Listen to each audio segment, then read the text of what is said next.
तालियां बजाएं।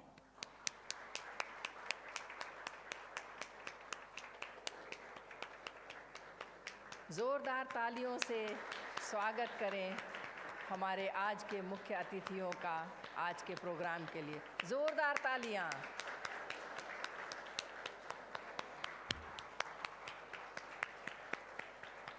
और जोरदार तालियां।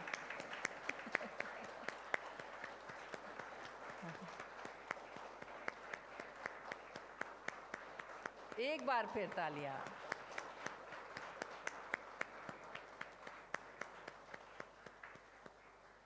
सभी का हार्दिक अभिनंदन, सभी का हार्दिक स्वागत। अहो सौभाग्य कैवल्य धाम का सभी का बहुत बहुत अभिनंदन, बहुत बहुत स्वागत। सुप्रभात, नमस्कार।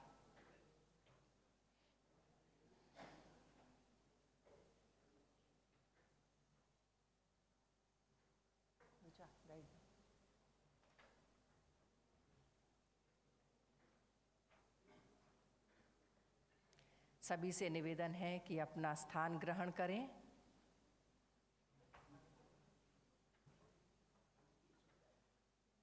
सभी को एक बार फिर नमस्कार, सभी का हार्दिक स्वागत और अभिनंदन।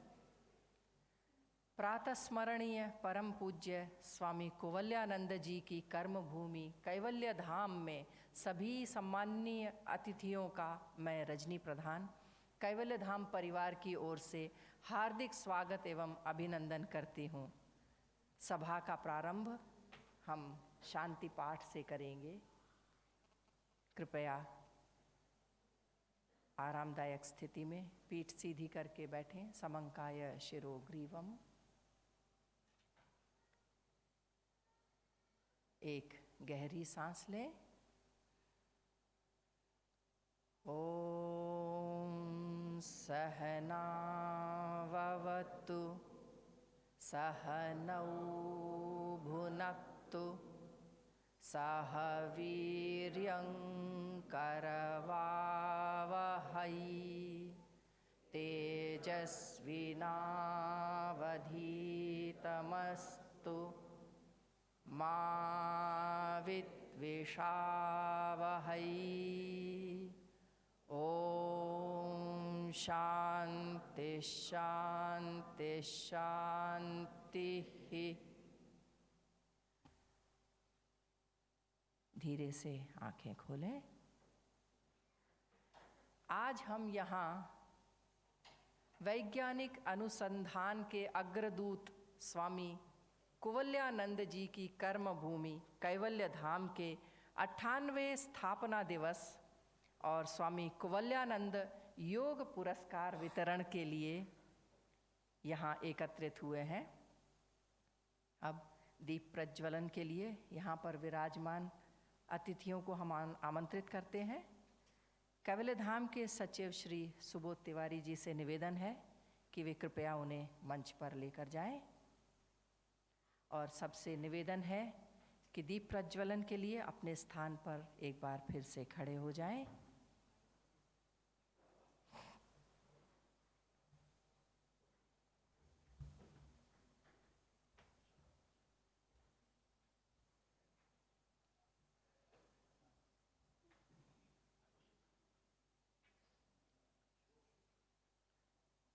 ओम चरणं पवित्रं विततं पुराणं येन पूतस्तरति दुष्कृतानि तेन पवित्रेण शुद्धेन पूता अतिपाप्मानमरातिन्तरेम। लोकस्य द्वारमर्चिमत्पवित्रं ज्योतिष्मद्भ्राजमानं महस्वत् अमृतस्य धारा बहुधा दोहमानं चरणन्नो लोके सुदितां दधातु।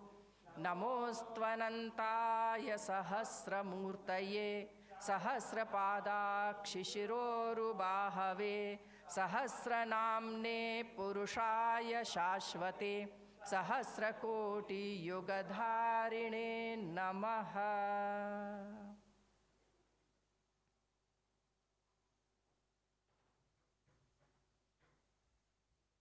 सभी से निवेदन, अपना स्थान ग्रहण करें।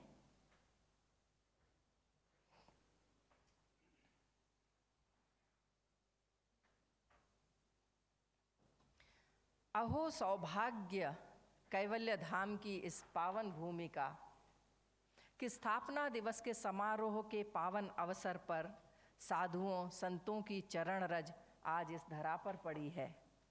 प्रातः स्मरणीय संत जनों के आगमन से, इनके परम मंगलमय सानिध्य से और प्रसन्नता की भीनी सुगंध से आज सारा कैवल्य धाम महक रहा है। संत कबीरदास जी की भाषा में कहें तो, दुल्हिन गावहु मंगल चार, हमारे घर आए हो राजा राम भरतार। दुल्हिन गावहु मंगल चार।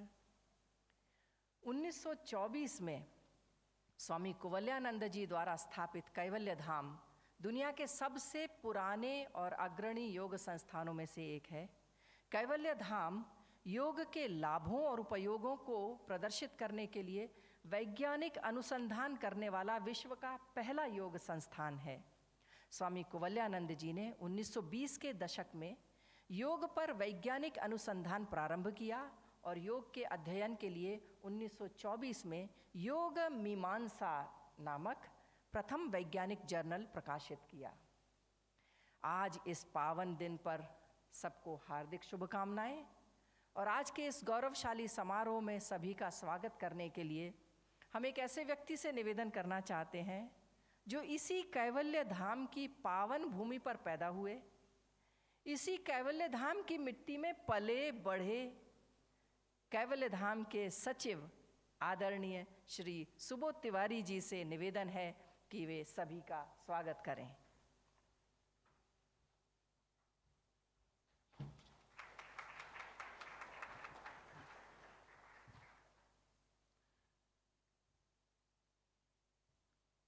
यहाँ पर विराजमान आज के मुख्य अतिथि परम पूज्य स्वामी गोविंद देव गिरी जी को प्रणाम करते हुए,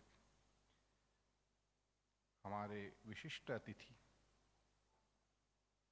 परम पूज्य स्वामी विश्वेश्वरानंद महाराज को प्रणाम करते हुए,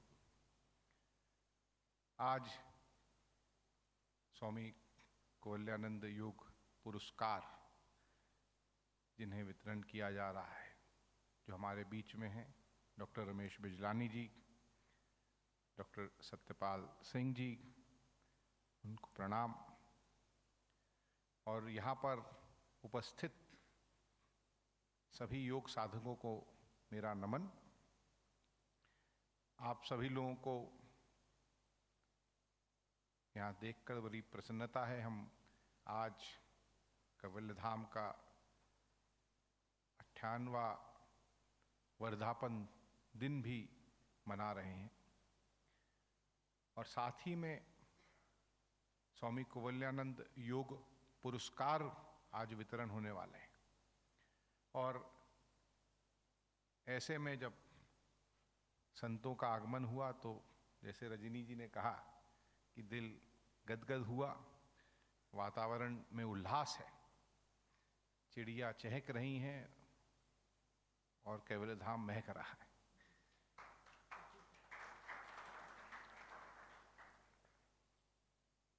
ज़्यादा समय न लेते हुए आपको हृदय से मैं आपका स्वागत करता हूं और रजनी जी से रिक्वेस्ट करता हूं कि कार्यक्रम को आगे ले जाया जाए। धन्यवाद।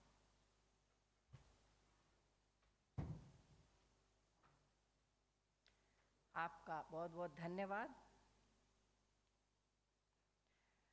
आज के इस स्मरणीय अवसर पर आप सबकी प्रेरक उपस्थिति हमारे लिए बहुत ही उत्साहवर्धक है और आपकी प्रेरक उपस्थिति से कैवल्य धाम के इतिहास में एक नया अध्याय जुड़ गया है। कैवल्य धाम के अध्यक्ष परम पूज्य स्वामी कुवल्यानंद जी के शिष्य 1958 से कैवल्य धाम में पहले शिष्य के रूप में, फिर एक योग साधक के रूप में योग मार्ग पे चलते रहने के लिए सभी का उत्साहवर्धन करने वाले हमारे गुरु जी डॉक्टर श्री ओम प्रकाश तिवारी जी आज के मुख्य अतिथि महोदय का अभिनंदन करेंगे। हमारे आज के मुख्य अतिथि के बारे में कुछ भी कहना सूरज को दिया दिखाने जैसा है। हमारे आज के मुख्य अतिथि हैं प्रातः स्मरणीय, परम श्रद्धेय, परम पूज्य स्वामी जी, स्वामी श्री गोविंद देव गिरी जी महाराज। और अधिक क्या कहें, बहुआयामी हैं आप, बहुआयामी हैं काज। स्वामी श्री गोविंद देवगिरी जी महाराज 7-8 पीढ़ियों से श्रीमद् भागवत कथा की परंपरा वाले दाधीच ब्राह्मण परिवार में जन्मे। सन 2006 की अक्षय तृतीया के शुभ दिन निवृत्त शंकराचार्य महामंडलेश्वर पूज्य गुरुदेव स्वामी जी श्री सत्यमित्रानंद गिरि जी महाराज से गंगा जी की गोद में संन्यास दीक्षा प्राप्त की। संस्कृत, हिंदी, मराठी, अंग्रेजी, मारवाड़ी और गुजराती जैसी भाषाओं में भारत और अन्य अनेक देशों में अब तक 1500 से अधिक ज्ञान यज्ञ, कथा वाचन और प्रवचन। परम पूज्य श्री स्वामी जी ने गीता परिवार, महर्षि वेदव्यास प्रतिष्ठान, संत श्री ज्ञानेश्वर गुरुकुल जैसी संस्थाओं की स्थापना की है। आप श्री राम जन्मभूमि तीर्थ न्यास अयोध्या के कोषाध्यक्ष हैं। श्री कृष्ण जन्मभूमि न्यास मथुरा के न्यासी हैं। हम हमारे अध्यक्ष महोदय से निवेदन करते हैं कि उनका अभिनंदन करें।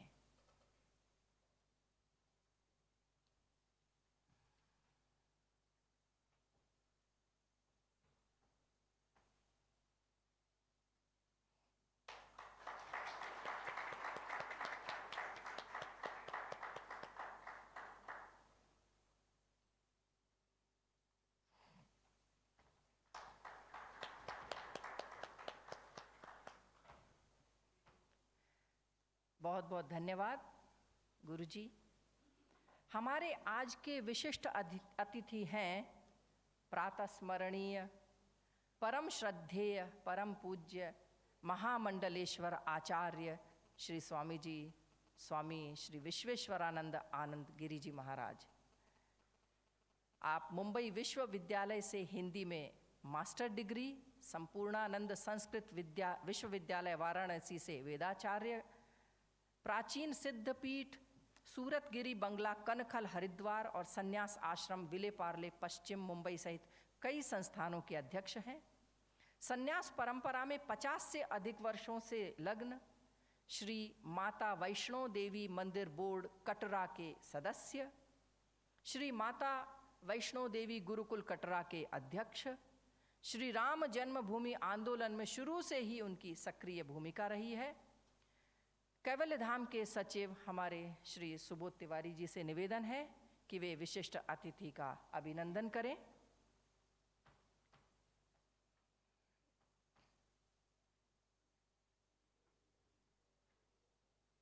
जोरदार तालियों से अभिनंदन करें।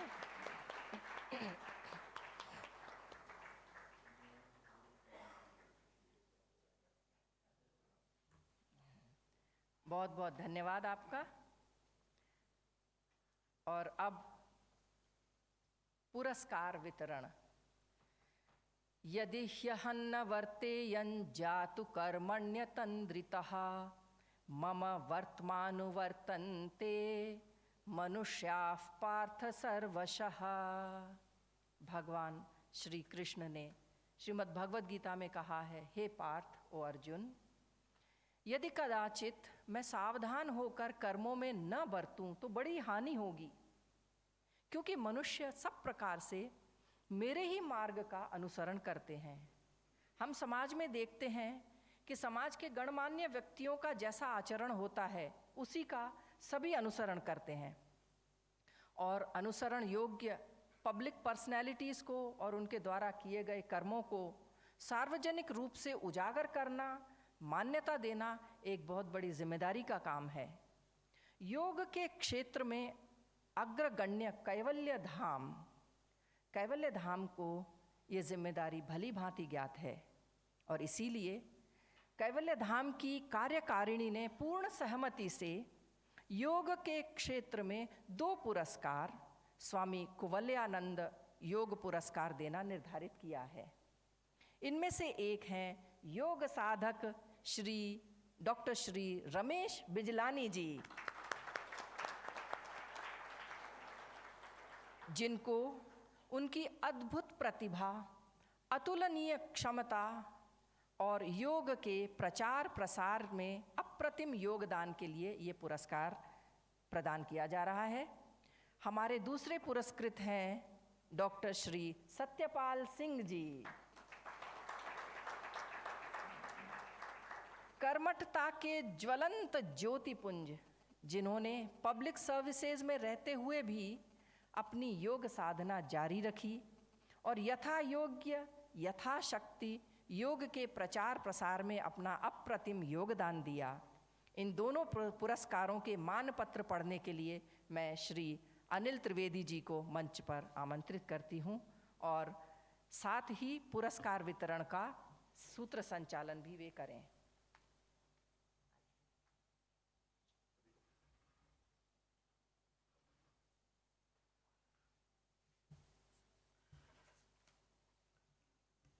मंच पर सभी को प्रणाम, नमस्कार। मराठी में एक सुभाषित कहा जाता है कि साधु संत येती घरा तोची दिवाली दसरा। मुझे लगता है कि आज इन मंच पर 2 संतों का यहाँ पर आगमन है। एक बार जोरदार तालियों से अपना आनंद व्यक्त करिए। यही सच्ची दिवाली है। कैवल्य धाम लोनावला स्वामी कुवलयानंद योग पुरस्कार 2022 प्रशस्ति पत्र डॉक्टर रमेश बिजलानी जी, योग साधक श्री अरविंदो आश्रम दिल्ली शाखा दिल्ली।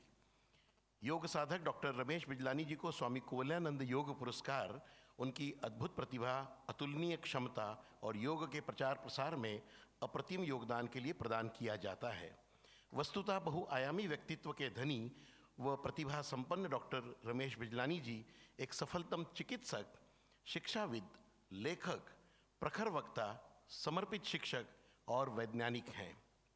उनके जीवन का उद्देश्य सामान्य मानविकी के मन में और मस्तिष्क में सहजता, सरलता और सुखानुभूति का संचार करना है। सेवार्थ समर्पित डॉक्टर बिजलानी जी ने अखिल भारतीय आयुर्विज्ञान संस्थान दिल्ली से MBBS MD की उपाधि प्राप्त की और MIT USA से न्यूट्रिशन में मास्टर्स कोर्स किया। तत्पश्चात डॉक्टर बिजलानी जी ने अनवरत 30 वर्षों तक एम्स दिल्ली में अपनी समर्पित और अतुलनीय सेवाएं प्रदान की। परिणामतः आपको 1996 में फिजियोलॉजी विभाग का प्रमुख नियुक्त किया गया। एम्स दिल्ली में रहते हुए आपने लगातार 25 वर्षों तक हृदय रोग, मधुमेह की रोकथाम के लिए उपयुक्त आहार, मिताहार पर शोध किया और चमत्कारिक परिणाम प्राप्त किए।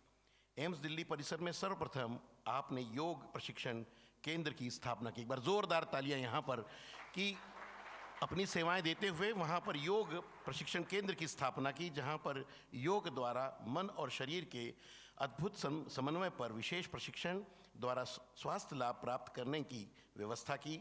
योग के लिए पूर्ण रूपेण समर्पित डॉक्टर बिजलानी जी 2005 में अंततः आपने स्वेच्छानिवृत्ति प्राप्त की। तत्पश्चात अहिर्निश योगोपचार द्वारा समाज को स्वस्थ और सुखी बनाने के लिए अपने आप को समर्पित किया। अहिर्निशम सेवा में ये युक्ति पूर्ण रूपेण आपके जीवन के चरितार्थ होती है। संप्रति आप श्री अरविंदो आश्रम दिल्ली शाखा के सानिध्य में रहते हुए योग प्रचार प्रसार का अतुलनीय व अप्रतिम योगदान आप दे रहे हैं। प्रोफेसर बिजलानी जी का लेखन संग्रह विशिष्ट आकर्षण का केंद्र है, जिसमें आपने 17 पुस्तकें, 200 अनुसंधान पत्र तथा 40 सुप्रसिद्ध लेख सम्मिलित हैं। आपके लेखन का उद्देश्य छात्रों में, युवाओं में, स्वास्थ्यकर्मियों के प्रति के ज्ञान के वृद्धि करना और स्वास्थ्य समाज की संरचना करना। अंडरस्टैंडिंग मेडिकल साइकोलॉजी 2004 नामक के संदर्भ ग्रंथ में 1000 पृष्ठों में वर्णित है और चिकित्सा शास्त्र के विद्यार्थियों के लिए और शिक्षकों के लिए अत्यंत उपयोगी और मार्गदर्शक है। वस्तुतः डॉक्टर बिजलानी जी ऐसे फार्मासिस्ट हैं जो अरविंदो आश्रम और माँ के अगाध भंडार से प्रेम और विवेक की खुराक लेकर जन जन में वितरित करते हैं और एक स्वस्थ तथा सुखी समाज की कामना करते हैं। सत्य है कि वसुधैव कुटुंबकम की भावना से ही किए जाने वाले आपके सभी कार्य जनमानस को आह्लादित करते हैं। मानवता के पुजारी और विज्ञान और योग के अद्भुत संगम की प्रतिमूर्ति आदरणीय डॉक्टर रमेश बिजलानी जी को स्वामी कुवल्यानंद पुरस्कार से सम्मानित करते हुए ये संस्थान गौरवान्वित अनुभव करता है और उनके उज्जवल भविष्य की कामना करता है। स्वस्ति रस्तु श्री रस्तु।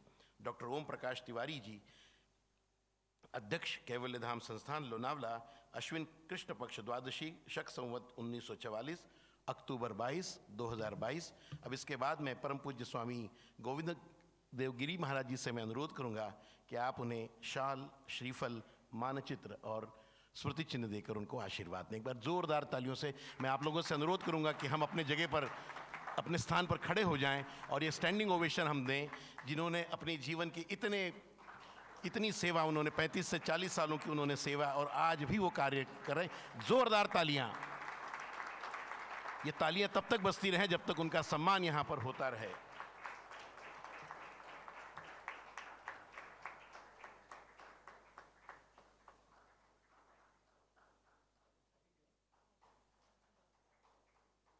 देखिए, शॉल उड़ाते वक्त भी कितना सोचना पड़ता है।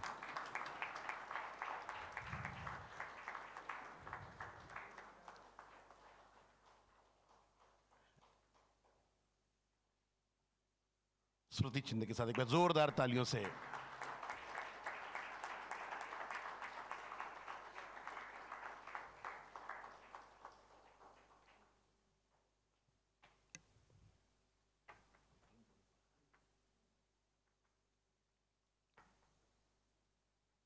धन्यवाद।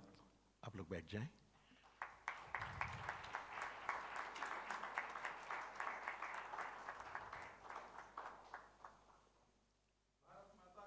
जय।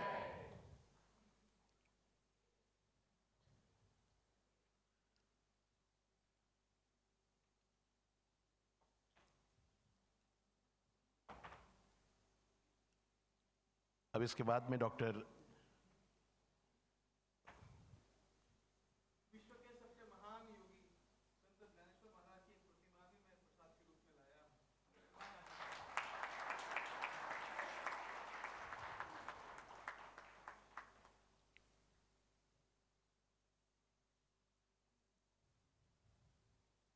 आता विश्वात्मके देणे देणे याज्ञज्ञ तोषावे तोषूनी मज द्यावे पसाय दान।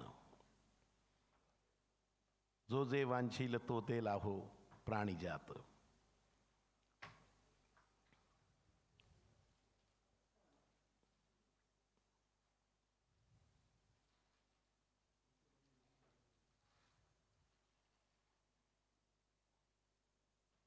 जोरदार तालियां।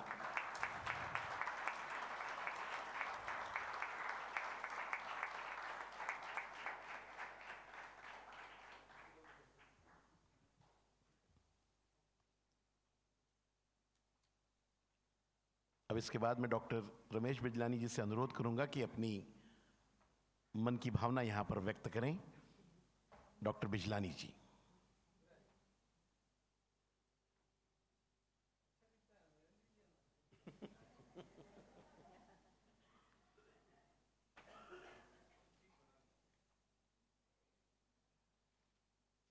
आइए।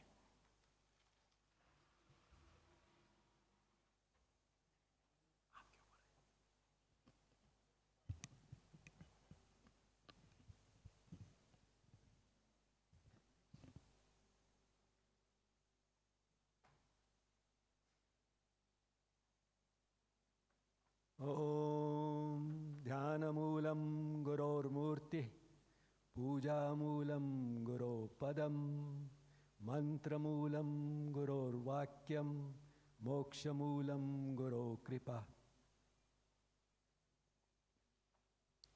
आदरणीय स्वामी गिरी महाराज जी, स्वामी विश्वेश्वरानंद जी, मंच पे आसीन अन्य महानुभाव, भाइयों और बहनों और प्यारे बच्चों, आज ये पुरस्कार जो अभी जिससे मुझे दिया गया है,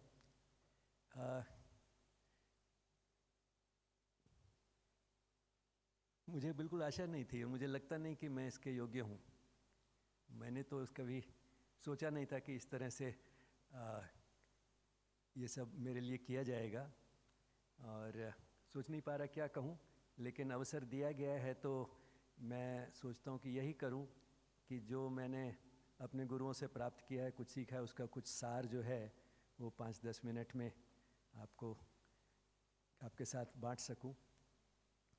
श्री अरविंद और श्री माँ हमारे जो स्पिरिचुअल मास्टर्स हैं, उनमें एक विशेष स्थान है उनका, क्योंकि जब श्री अरविंद लिख रहे थे आध्यात्म पे और आध्यात्म की बातें कर रहे थे, तो उससे लगभग 1000 साल पूर्व से हमारा देश जो था एक ऐसी स्थिति में था कि सो चुका था, और हमारे देश में एक भावना फैल गई थी कि आध्यात्म और संसारी जीवन जो है वो दो अलग अलग चीज़ें हैं, और आध्यात्म जो है केवल गिने चुने लोगों के लिए है जो किसी पर्वत पे चले जाते हैं या किसी गुफा में बैठकर या किसी जंगल में बैठ के तपस्या करते हैं, और बाकी तो जो है हम सब संसारी लोग हैं और मजबूरियां हैं हमारी, इसलिए हम कुछ और कर नहीं सकते, तो इसलिए संसारी जीवन जीना है। लेकिन हमारे देश में हमेशा ऐसा नहीं था। हमारे देश में जो आध्यात्म था वो जीवन के हर पहलू में था, इंक्लूडिंग पॉलिटिक्स। तो आध्यात्म जो था हर चीज़ में था, और यही चीज़ उन्होंने श्री अरविंदो ने फाउंडेशंस ऑफ इंडियन कल्चर में हमें बताई। और इसका मतलब ये नहीं है कि हम संसारी दृष्टि से इसलिए पिछड़े हुए थे या पीछे रह गए थे क्योंकि आध्यात्म ज़्यादा था।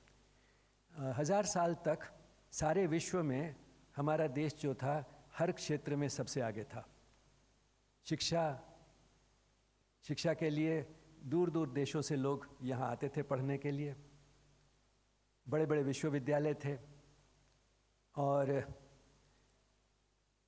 विज्ञान और तकनीकी क्षेत्र में भी सारे विश्व में हमारा देश सबसे आगे था। लेकिन ये पिछले 1000 साल में जो एक भावना हमारे अंदर घर कर गई कि ये संसार तो एक माया जाल है, आंखों धोखा है, इसमें कोई रुचि नहीं लेनी है, और असल में जो किस्मत वाले हैं, अक्लमंद लोग हैं, वो तो ये सब छोड़ के किसी जंगल में चले जाते हैं और वहाँ जाके तपस्या करते हैं, संसार छोड़ देते हैं। तो ये दोनों चीज़ें जो थी एक अलग अलग रास्ते बन गए, और इसी को उन्होंने वापस लाने की जो थी चेष्टा की, और उसमें उनका एक प्रमुख स्थान है श्री अरविंदो का। और ये शुरुआत एक किस्म से स्वामी विवेकानंद ने की, एज ए लैंडमार्क हम कह सकते हैं, और उनसे भी पीछे जाएं तो महर्षि दयानंद सरस्वती। तो ये जो है क्विक सक्सेशन में एक के बाद एक हमारे जो देश में ये महानुभूतियाँ पैदा हुई, उन सब ने ये रियलाइज़ किया कि ये जो है हमारा जो संस्कृति है उसको अब संसार में दैनिक जीवन में फिर से लाने की चेष्टा जो है वो करनी चाहिए। इस देश को जगाना चाहिए, देश जो सो चुका है उसको फिर से जगाना है, ताकि वो अपनी महिमा को समझे और संसार में अपना जो उसका महत्व है, उसको जो भूमिका है उसको अच्छी तरह से निभा पाए पूरे संसार में। क्योंकि बार बार देखा गया है कि संसार में जब भी किसी क्षेत्र में आध्यात्म को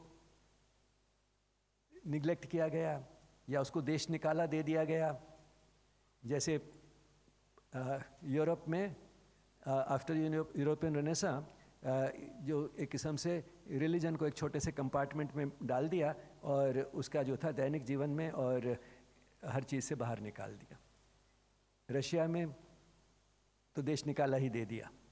लेकिन ये चीज़ जो बार बार वापस आती है, क्योंकि उन सब देशों ने भी देखा कि संसार में जो समस्याएं हैं, basic problems of human existence, दुख दर्द, वो जो हैं, इन जो भी उन्होंने नए तरीके अपनाने की कोशिश की, चाहे डेमोक्रेसी में या कम्युनिज्म में, दोनों विफल रहे।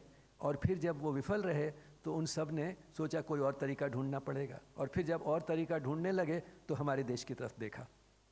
तो हमारे अपने लिए भी आवश्यक था ये कि हम जो था फिर से अब आध्यात्म अपने दैनिक जीवन में ले आएं, और पूरे विश्व हमारी तरफ देख रहा था, इसलिए विश्व में हम अपनी पूरी भूमिका ठीक तरह से निभा पाएँ, उसके लिए भी आवश्यक था, दोनों चीज़ों के लिए। और श्री अरबिंदो ने उन दोनों में बहुत महत्वपूर्ण योगदान दिया। लेकिन उनकी जो पूरा दर्शन था वो शायद पुस्तकों में ही रह जाता यदि श्री माँ ना आती। उन्होंने उसको एक प्रैक्टिकल शेप दी, एक श्री अरबिंदो आश्रम पांडिचेरी में। तो पांडिचेरी आश्रम जो था एक किस्म से एक प्रयोगशाला बन गया कि जिस तरह की संस्कृति वैदिक युग में हमारे देश में थी, क्या उसको इस तरह से ढाला जा सकता है कि आज के युग में भी उसको एक कार्यान्वित किया जाए। और उन्होंने उसको कार्यान्वित करके दिखाया। तो एक किस्म से एक मॉडल बन गया, एक लेबोरेटरी बन गई जहाँ एक्सपेरिमेंट चल रहा था, एक प्रयोग चल रहा था कि हमारा जो संस्कृति है उसको कैसे हम वहाँ ला सकते हैं। तो श्री अरबिंदो जो थे वो दोनों ही तरफ थे। एक तरफ तो he was rooted in tradition. उन्होंने भारत के जो हमारे प्राचीन ग्रंथ हैं, वेद, उपनिषद, गीता और अन्य पद्धतियों के जो ग्रंथ हैं उन सबको पढ़ा था, और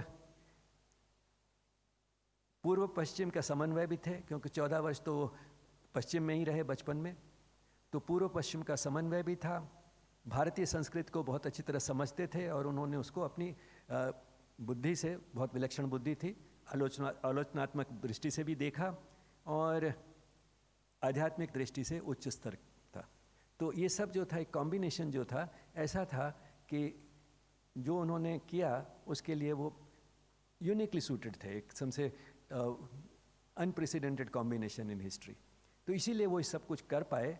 और शिक्षा के क्षेत्र में भी वहाँ पे पांडिचेरी में एक स्कूल खोला जो एक मॉडल बन गया कि किस तरह से हम शिक्षा को ला सकते हैं। वैसे उनका दर्शन देखें, चाहे शिक्षा के क्षेत्र में या किसी भी और योग में या किसी भी चीज़ में जिसमें उसको एप्लीकेशन मिली है, एप्लीकेशन हर चीज़ में मिल सकती है हमारे दैनिक जीवन में, लेकिन मुख्य तौर पे योग में, एजुकेशन में और साइकोलॉजी में, हेल्थ एंड वेलनेस में, इन सब चीज़ों में जो है सबसे ज़्यादा जो है अप्लाई किया गया है उसको।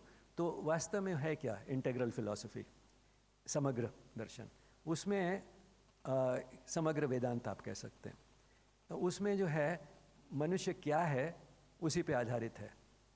मनुष्य जो है केवल तन नहीं है, मन नहीं है, उसकी आत्मा भी है। और आत्मा केवल इसलिए नहीं है कि हमें आश्वासन मिले कि हम जब इस संसार में नहीं रहेंगे तो भी कुछ ना कुछ तो कहीं ना कहीं रहेगा, केवल वो आश्वासन देने के लिए नहीं है। आत्मा का एक ऐसा पहलू भी है जो हमारे दैनिक जीवन में भाग लेता है, जो हमें मार्गदर्शन दे सकता है।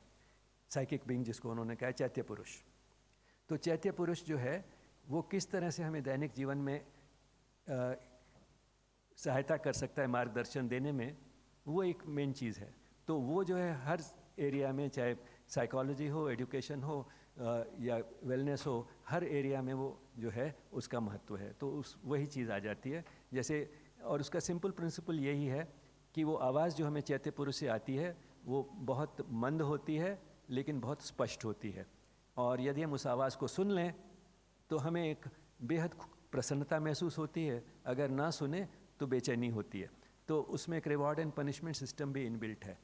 लेकिन होता क्या है कि वो आवाज़ इतनी मंद होती है और इतनी सॉर्ट ऑफ परसिस्ट नहीं करती, खुली छूट दे देती है कि ठीक है सुनना है तो सुन लो, नहीं तो नहीं।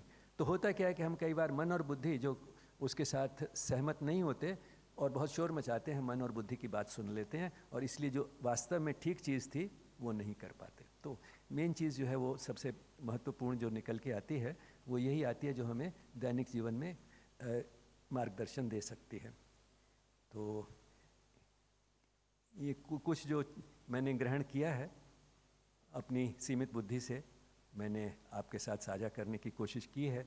और ये सब जो है गुरुओं का आशीर्वाद है कि ये मैं कर पाया। पुरस्कार का अपने में कोई इतना महत्व नहीं होता, लेकिन एक किस्म से महत्व होता भी है बहुत, क्योंकि इसी से जो है कई औरों को प्रोत्साहन मिलता है कि हाँ अगर कुछ करेंगे तो उसको संसार जो है वो पहचानता भी है और कुछ जो है रिकग्निशन मिलती है, तो उसी के लिए है। बाकी जो है जब तक जीवन है तब तक जीवन का लक्ष्य पूरा करने के लिए अवसर जो है मिलते रहते हैं और उनका हम उपयोग करते रहते हैं। लगता ये है कि हम किसी की सहायता कर रहे हैं, किसी को कुछ बता रहे हैं, लेकिन वास्तव में हम अपनी ही सहायता कर रहे हैं, क्योंकि हमारे अपने जीवन का लक्ष्य पूरा हो रहा है। हमारी जो आत्मा की जो यात्रा है वो एक कदम और बढ़ती है। वास्तव में हम सहायता तो किसी की कर नहीं पाते। अगर सहायता करने से संसार बदलना होता तो अब तक बदल गया होता, लेकिन वो बदलता इसलिए नहीं है क्योंकि ये एक जटिल जो है विषय है। और लेकिन श्री अरविंद और श्री मां ने एक जो नई चीज़ ये भी कही है कि आज जो है हमारा संसार एक ऐसी स्थिति में है कि एवोल्यूशन, क्रमिक विकास का जो है अगला चरण जो है वो बहुत दूर नहीं है। और जब वो आएगा तो ऐसे लोगों की संख्या जो अपने जीवन को ठीक तरह जिएंगे और उसमें आध्यात्म ले आएंगे, उनकी संख्या बढ़ जाएगी। संख्या बढ़ने से जो है विश्व बदलेगा, क्योंकि आध्यात्मिक विकास का फल क्या निकलता है? फल क्या निकलता है कि हम जो है हमारी एक जो प्रवृत्तियां हैं वो बदल जाती हैं। We are basically ego driven personalities, लेकिन वो ईगो ड्रिवन होने की बजाय we become love driven. So that is the basic shift, that transformation with spiritual growth और ग्रोथ ऑफ कॉन्शियसनेस। तो ज़्यादा लोग जब उसमें भाग लेंगे, उस तरह की प्रवृत्तियाँ उनकी होंगी, तो जो मनुष्य का स्वभाव है वो बदल जाएगा। मनुष्य का स्वभाव बदलेगा, मनुष्य जो है वो प्रेम पे अपने जीवन को आधारित करेगा, तो संसार बदल जाएगा, क्योंकि फिर the human affairs will be conducted from that new plain of consciousness. और इस पे एक पंक्ति में श्री अरविंद ने अपने महावाक्य सावित्री में कहा है, to feel love and oneness is to live, which means to live, मतलब to live meaningfully, purposefully is what? To feel love and oneness. To feel love which has been inspired by oneness. हम अपना एकत्व पहचाने, क्योंकि वास्तव में हम सब एक हैं, क्योंकि हम सब की आत्मा एक है, एक ही स्रोत से आए हैं, एक ही जो है वो अनेक बना है।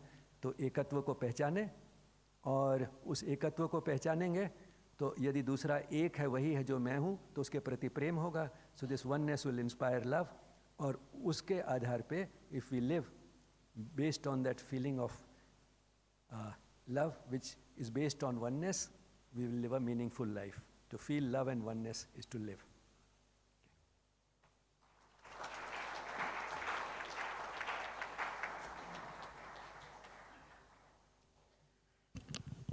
एक बार जोरदार तालियां डॉक्टर बिजलानी जी के लिए।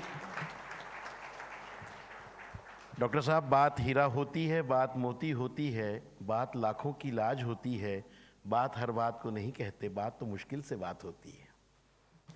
मैं यहाँ पर स्वामी कोवल्यानंद योग पुरस्कार के द्वितीय वर्ष के बारे में आपको बताना चाहूँगा। इसके प्रथम वर्ष के कार्यक्रम में हमने डॉक्टर भूषण उपाध्याय जी एवं हमारे बीच में डॉक्टर संध्या दीक्षित जी यहाँ पर उपस्थित है। एक बार जोरदार तालियाँ उनके लिए भी कि पिछले वर्ष की पुरस्कार प्राप्त हमारे बीच में बैठी हैं। अब हम द्वितीय पुरस्कार की ओर आगे बढ़ रहे हैं। कैवल्य धाम लोनावला स्वामी कोवल्यानंद योग पुरस्कार 2022, प्रशस्ति पत्र डॉक्टर सत्यपाल सिंह साहब, सांसद लोकसभा नई दिल्ली। करमट्टा के ज्वलंत ज्योतिपुंज और योग साधक डॉक्टर सत्यपाल सिंह को स्वामी कोवल्यानंद योग पुरस्कार उनकी दीर्घकालिक देश सेवा तथा योग के प्रचार प्रसार में अप्रतिम योगदान के लिए प्रदान किया जाता है। विलक्षण प्रतिभा के धनी डॉक्टर सिंह साहब MSc, MPhil केमिस्ट्री रसायन शास्त्र, MA PhD public administration, MBA strategic management की उपाधि से प्राप्त हैं। आपने उच्च शिक्षा मेरठ दिल्ली में और अगली शिक्षा आपने ऑस्ट्रेलिया से प्राप्त की। डॉक्टर सिंह वर्तमान में भारतीय जनता पार्टी के सांसद के रूप में 2014 से लगातार बागपत लोकसभा क्षेत्र का प्रतिनिधित्व कर रहे हैं। इसके अतिरिक्त आप गुरुकुल कांगड़ी विश्वविद्यालय हरिद्वार के कुलाधिपति के पद पर गुरुतर भार का सफलतापूर्वक निर्वहन कर रहे हैं। आप 16वीं लोकसभा की कार्यविधि में शिक्षा राज्य मंत्री, उच्च शिक्षा एवं राज्य मंत्री, जल शक्ति मंत्रालय, जल संसाधन, नदी विकास और गंगा संरक्षण मंत्रालय भारत सरकार के पद पर रहते हुए बहुमूल्य योगदान देकर देश की सेवा कर चुके हैं।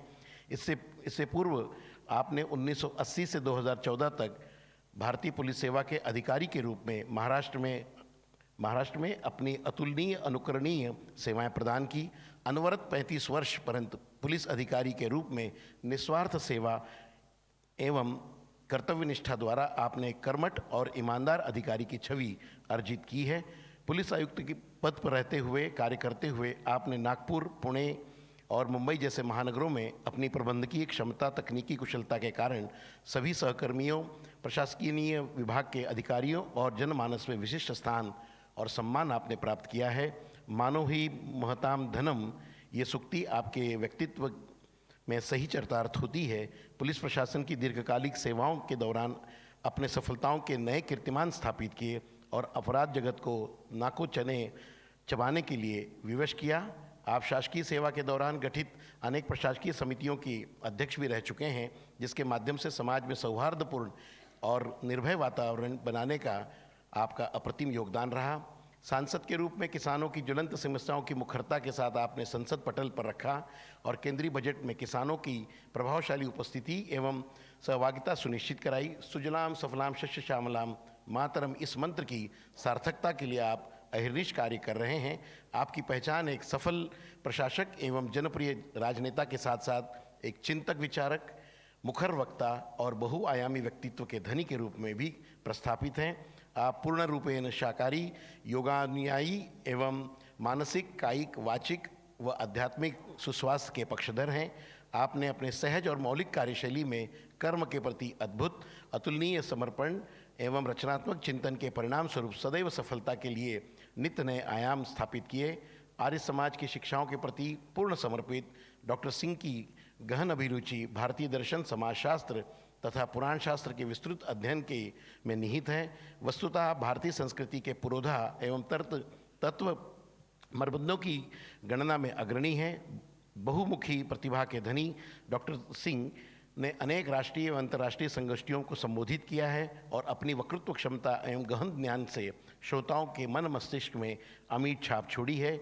आपने वैदिक साहित्य व संस्कृत साहित्य का गहन अध्ययन कर उसमें प्रकांड पांडित्य प्राप्त किया। विश्व स्तरीय संगोष्ठियों में भी अपने शैक्षणिक, आध्यात्मिक तथा धार्मिक विषयों के साथ साथ जीवन कौशल, आतंकवाद जैसे क्लिष्ट विषयों पर भी आपने प्रभावशाली विचारों से जनमानस को आंदोलित किया। वस्तुतः आप युवा मानस के भी प्रेरणा स्रोत हैं। वस्तुतः कर्मण्येवाधिकारस्ते माँ फलेषु कदाचन सिद्धांत के पुजारी डॉक्टर सत्यपाल सिंह जी को स्वामी कुवल्यानंद योग पुरस्कार से सम्मानित करते हुए ये संस्थान गौरवान्वित अनुभव करता है और उनके उज्जवल भविष्य की कामना करता है।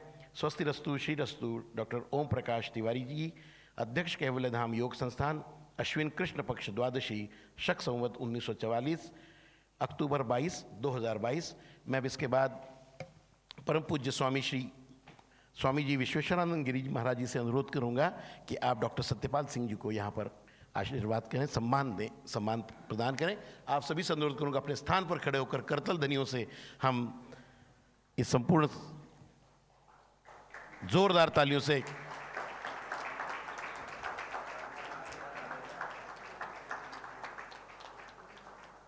जीवन में इतना ही कमाना चाहिए कि दो संतों के बीच में खड़े रह सके। एक बार जोरदार तालियों से, जोरदार तालियों से।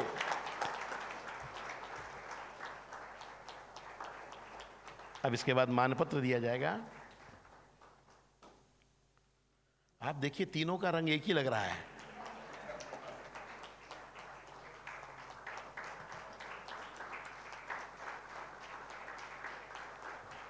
कुछ गूंज कम सुनाई दे रही। एक बार जोरदार तालियां, जोरदार तालियों के साथ।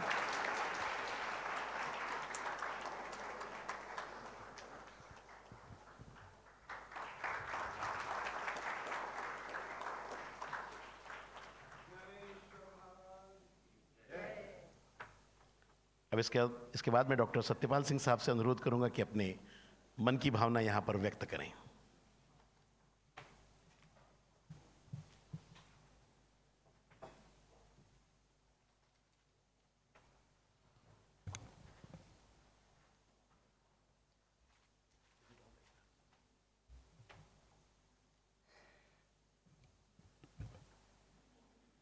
ॐ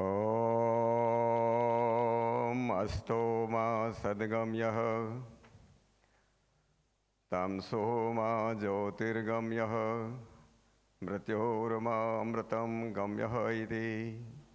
ॐ शान्तिः शान्तिः शान्तिः।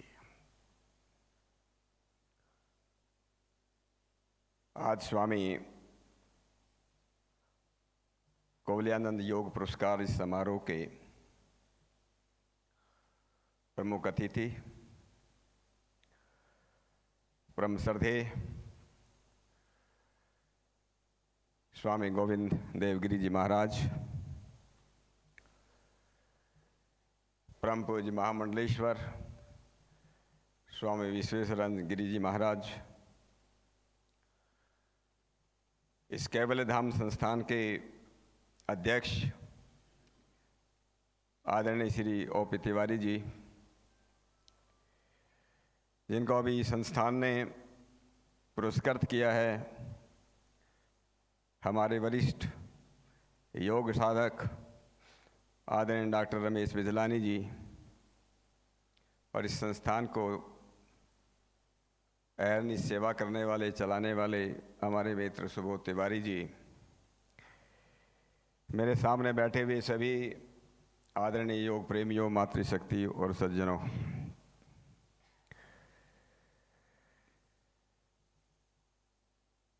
मैं सबसे पहले तो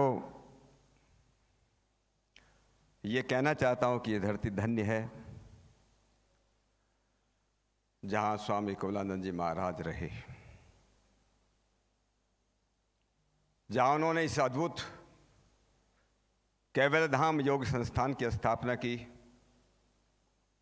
अपने समर्पण, अपनी दूरदृष्टि से न जाने हजारों लाखों लोगों को योग सिखाया, हजारों को योग शिक्षक बनाया, सैकड़ों को योग साधक बनाया, देश में विदेश में योग की प्रतिष्ठा स्थापित की, प्रचार और प्रसार किया। इसलिए धन्य है स्वामी कोवल्यानंद जी महाराज, और मैं इसलिए भी उनका जो है धन्य मानता हूं कि उन्होंने अपना उत्तराधिकारी एक ऐसे समर्पित योग प्रेमी श्री ओ.पी. तिवारी जी को बनाया, जिन्होंने उनके जाने के बाद इस संस्थान को नई ऊंचाइयों पर पहुंचाया। इसलिए मैं आदरणीय श्री ओ.पी. तिवारी जी का भी धन्यवाद करता हूं, उनका आभार व्यक्त करता हूं। जब सुबोध जी ने मुझे इसके बारे में मुझे फ़ोन किया, मैंने उनसे कहा था कि मैं इस योग पुरस्कार के योग्य नहीं हूं। बहुत लोग हैं, सैकड़ों लोग हैं जिन्होंने योग के क्षेत्र में मुझसे बहुत अधिक काम किया है। अच्छा ये होगा किसी और दूसरे व्यक्ति को दिया जाए, लेकिन वो माने नहीं कि सर्वसम्मति से निर्णय हुआ है। इसलिए मैं अपनी ओर से, मेरी पत्नी भी यहाँ पर आई है, उनकी तरफ से भी मैं संस्थान का बड़ा आभार व्यक्त करता हूँ। आदरणीय श्री ओ.पी. तिवारी जी का भी धन्यवाद करता हूँ, कि सभी साथियों का आभार व्यक्त करता हूँ। और आज इस पुरस्कार की बहुत बड़ी महत्ता बढ़ गई। स्वामी गोविंद देव गिरी जी महाराज, स्वामी विश्वेश्वरा जी महाराज, उनको हाथों से ये पुरस्कार दिया गया। मुझको लगता है अगर एक और एक जैसे दो नहीं 11 हो जाते हैं, कम से कम इस पुरस्कार की 11 गुनी कीमत तो बढ़ी गई। आप आशीर्वाद देने आए हैं, इससे बड़ा मेरा कोई सम्मान नहीं हो सकता महाराज जी। मैं केवल इतना एक आश्वासन देना चाहता हूं और एक संकल्प भी करता हूं कि जब तक मैं जीऊंगा, इस योग का, इस ऋषियों की, इस सबसे बड़ी देन का मैं प्रचार और प्रसार करता रहूंगा।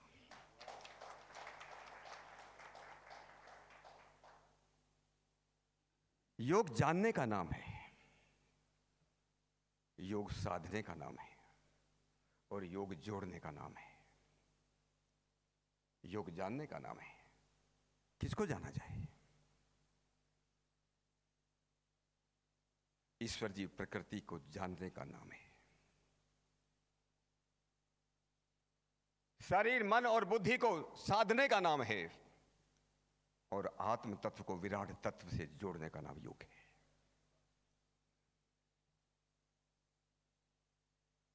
योग, जिसको हम कहते हैं, जो 4 पुरुषार्थ हैं, धर्म अर्थ काम मोक्ष, उनके साधने का, उनकी प्राप्ति का नाम है योग। तो पंचकोशी की यात्रा है। योग एक बहुत बड़ी चीज है। यह देश जब दुनिया का विश्व गुरु था, किसी और कारण नहीं, इस योग विद्या के कारण, इस अध्यात्म विद्या के कारण दुनिया का विश्व गुरु था। हमारे ऋषियों ने वेदों से जो मोती निकाले, ज्ञान की, विज्ञान के, शिल्प शास्त्र के, उस योग विद्या के कारण निकाले गए। और इसलिए कुछ लोग जब ये कहते हैं कि भारत का योग ये लगभग 5,000 वर्ष पुराना है, ये महर्षि पतंजलि से योग शुरू हुआ, मुझको लगता है कहीं ना कहीं कुछ गड़बड़ है। हम लोग तो ये मानते रहे हैं कि सब सत्य विद्याओं का पुस्तक वेद है। वेदो खोली अखिलो धर्म मूलम, वेद से सब कुछ निकला है। बहुत लोगों ने रिसर्च भी किए है। हमारा योग वेदों से निकला है। इसलिए हमको ये बताने में शर्म महसूस नहीं करना चाहिए कि हमारा वेद 5,000 वर्ष पुराना नहीं, अरे लाखों करोड़ों वर्ष पुराना है। जब से वेद इस धरती पर आए तब से योग है। मैं तो केवल उदाहरण, पूज्य गोविंद गिरी जी महाराज यहां पर बैठे हैं, मुझको याद आता, भगवान राम याद आते हैं। भगवान राम के बारे में, उस रघुवंश के बारे में कहा जाता है, शैशवे अभ्यस्त विद्यानाम यौवने विशेषणाम वार्धके मुनिव्रतानाम योग नान्ते ही तनु तज्जाम। बचपन में विद्या अध्ययन करना है, तरुण अवस्था में, यौवन अवस्था में विषयों का सेवन करके इस दुनिया को आगे बढ़ाना है। वार्धक में मुनि की वृत्ति से रहना है, और जब शरीर दुनिया को छोड़ने चले तो योग से शरीर को छोड़ना है।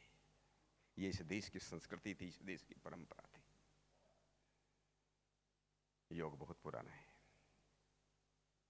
लेकिन कई बार मुझको यह लगता है योग केवल आसनों प्राणायाम का नाम नहीं है। मैं इस बात को बहुत ही दृढ़ता से कहता हूं,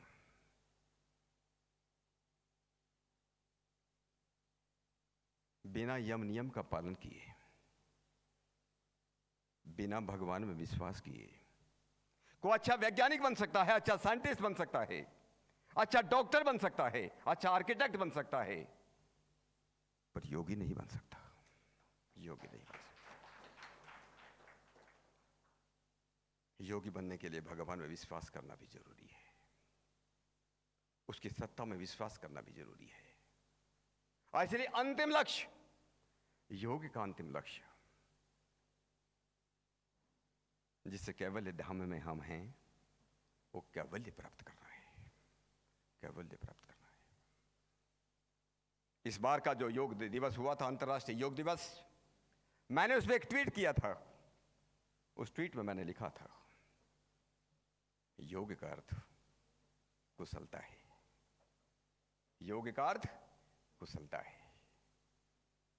गीता में हम लोग पढ़ते हैं, योग है कर्मसु कौशलम। योग का अर्थ कौशलता है। योग का अर्थ कुशलता है, योग का अर्थ कौशलता है। अरे योग का अर्थ कृतज्ञता है। कृतज्ञता किसके प्रति?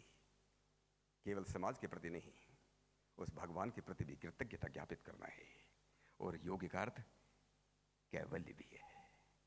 4 के मैंने लिखे थे, कुशलता, कौशलता, कृतज्ञता और कैवल्यता। ये योग है।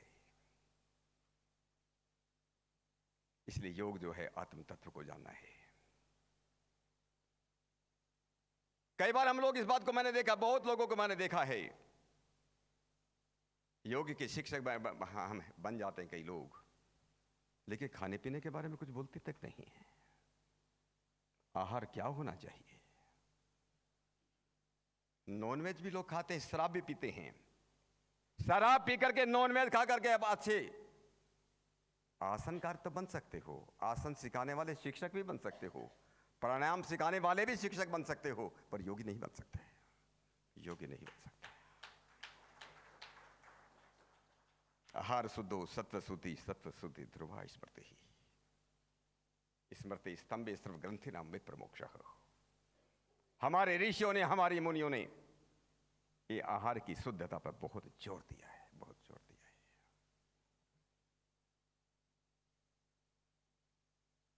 योग पुराना भी है।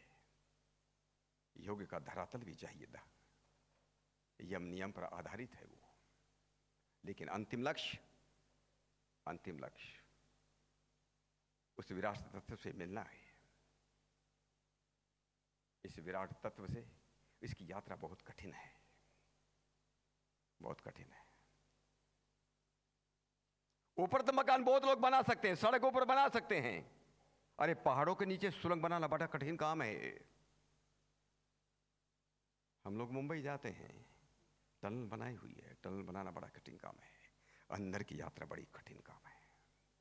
ये अंदर की यात्रा है, लेकिन बिना योग के जीवन में सुख, समृद्धि और शांति नहीं आ सकती। मन की शांति नहीं आ सकती। ये मन की शांति बाहर मिलती नहीं, मार्केट में मिलती नहीं, बाजार में मिलती नहीं, पैसे से खरीदी नहीं जा सकती। ये शांति तो अंदर है, अंदर चलना ही पड़ता है, अंदर की यात्रा करनी पड़ती है। अंदर की यात्रा करेंगे तो योगी की शरण में जाना ही पड़ता है। ढूंढता फिरता हूं मैं इकबाल अपने आप को, ढूंढता फिरता हूं इकबाल अपने आप को, आप ही गोया मुसाफिर, आप ही गोया मुसाफिर, आप ही मंजिल हूं मैं, आप ही मंजिल हूं मैं मुसाफिर भी हूं, लेकिन मंजिल भी मेरी, मैं खुद ही हूं। ये बहुत कठिन काम है। इसलिए केवल धाम जैसी संस्थाएं, ये जो योग के प्रचार और प्रसार में लगी है, मैं उनका अभिनंदन करता हूं, उनको शुभकामना भी देता हूं। समय मेरा बहुत कम है, 10 मिनट थी, इसलिए मैं अपनी बात को विराम देना चाहता हूं। गोविंद देव गिरि जी महाराज को याद करके मुझे एक बात मराठी म्हण याद आ गई। असा जन्म लाभावा, असा जन्म लाभावा, देहे चंदन भावा, असा जन्म लाभावा, देहे चंदन भावा। गंध संपला तरी सुगंध दर बढ़त रहावा, सुगंध दर बढ़त रहावा। जिंदगी बने हमारी ऐसी, जिंदगी बने हमारी ऐसी, सुगंध फैले चंदन जैसी, सुगंध फैले चंदन जैसी। ये सुगंध के योग के बिना संभव नहीं है। इसलिए योग की शरण में तो जाना ही पड़ेगा। ईश्वर में विश्वास करके, यम नियमों का पालन करते हुए हम उस धारणा ध्यान समाधि तक पहुंचे, अपने आप में शांत चित्त होकर के।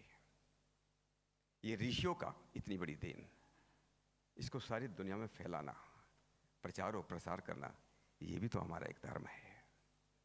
और इसलिए हम लोग अपने पूर्वजों की बात अगर भूल जाते हैं, अपने माँ बाप ने, अगर हमारे किसी पूर्वज ने हमको कोई बहुत बड़ी देन दी हो, अगर हम उसका सम्मान नहीं करते तो बहुत बड़ी कृतज्ञता भी है। इसलिए इस देश की संस्कृति को सुरक्षित रखना, संवर्धित करना, प्रचार और प्रसार करना, ये भी तो हमारा धर्म है। विघ्न तो आते हैं, आते रहेंगे, विघ्न तो आएंगे, आते रहेंगे, विघ्नों को झेलना भी तो योग है। इसलिए भगवान कृष्ण ने योग की जो परिभाषा की, बाद में अंत में जब परिभाषा की, उन्होंने कहा तम विद्यात दुख संयोग वियोगो योग संगीतम। बहुत कम लोग इस बात को जानते हैं कि भगवान कृष्ण ने योग की क्या परिभाषा की। उन्होंने कहा वो विद्या, वो साइंस, वो आर्ट, वो टूल, वो टेक्निक जो सब दुखों को दूर कर दे, उसका नाम योग है, उसका नाम योग है। मुश्किलें दिल के इरादे आजमाती है, मुश्किलें दिल के इरादे आजमाती है, स्वप्न के पर्दे निगाहों से हटाती है, स्वप्न के पर्दे निगाहों से हटाती है। हौसला मत खो गिर करो मुसाफिर, हौसला मत खो गिर करो मुसाफिर, ठोकरें इंसान को चलना सिखाती है, ठोकरें इंसान को चलना सिखाती है। चाहे ठोकरें आए, विघ्न आए, आपदा आए, लेकिन योग के मार्ग से हम कभी अलग नहीं होंगे, इस भारतीय संस्कृति के मार्ग से कभी हम अलग नहीं होंगे। ये संकल्प लेकर के हम लोगों को जाना चाहिए। इतना कह के मैं पुनः इस कैवल्य धाम को, इसके अध्यक्ष आदरणीय श्री ओपी तिवारी जी को, सुबोध जी को मैं आपका आभार व्यक्त करता हूँ। और दो महाराज जी यहाँ पर आए हैं, स्वामी जी महाराज, आपने सम्मान दिया है, आपका भी मैं बहुत बहुत आभार व्यक्त करता हुआ आप सभी का धन्यवाद करता हूँ अपनी बात को विराम देता हूँ। धन्यवाद। ओम शांति।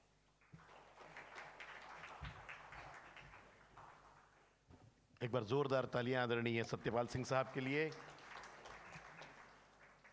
अगले संचालन के लिए मैं आदरणीय रजनी जी से अनुरोध करूंगा कि आगे कार्यक्रम बढ़ाएं। धन्यवाद।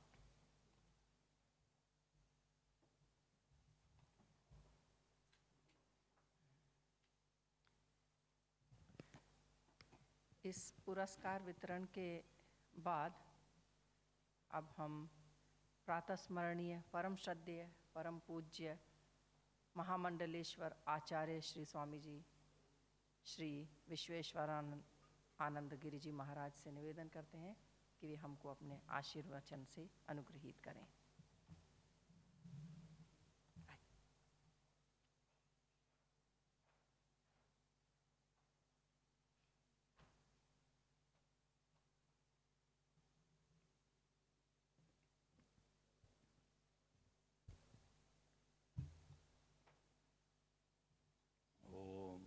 भद्रन्नो अपि वातय मनः। ओम शांति शांति शांति।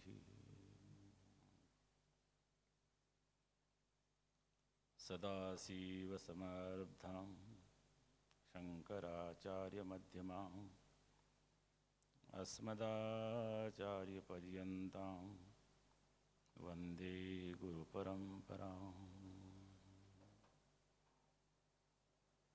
आज इस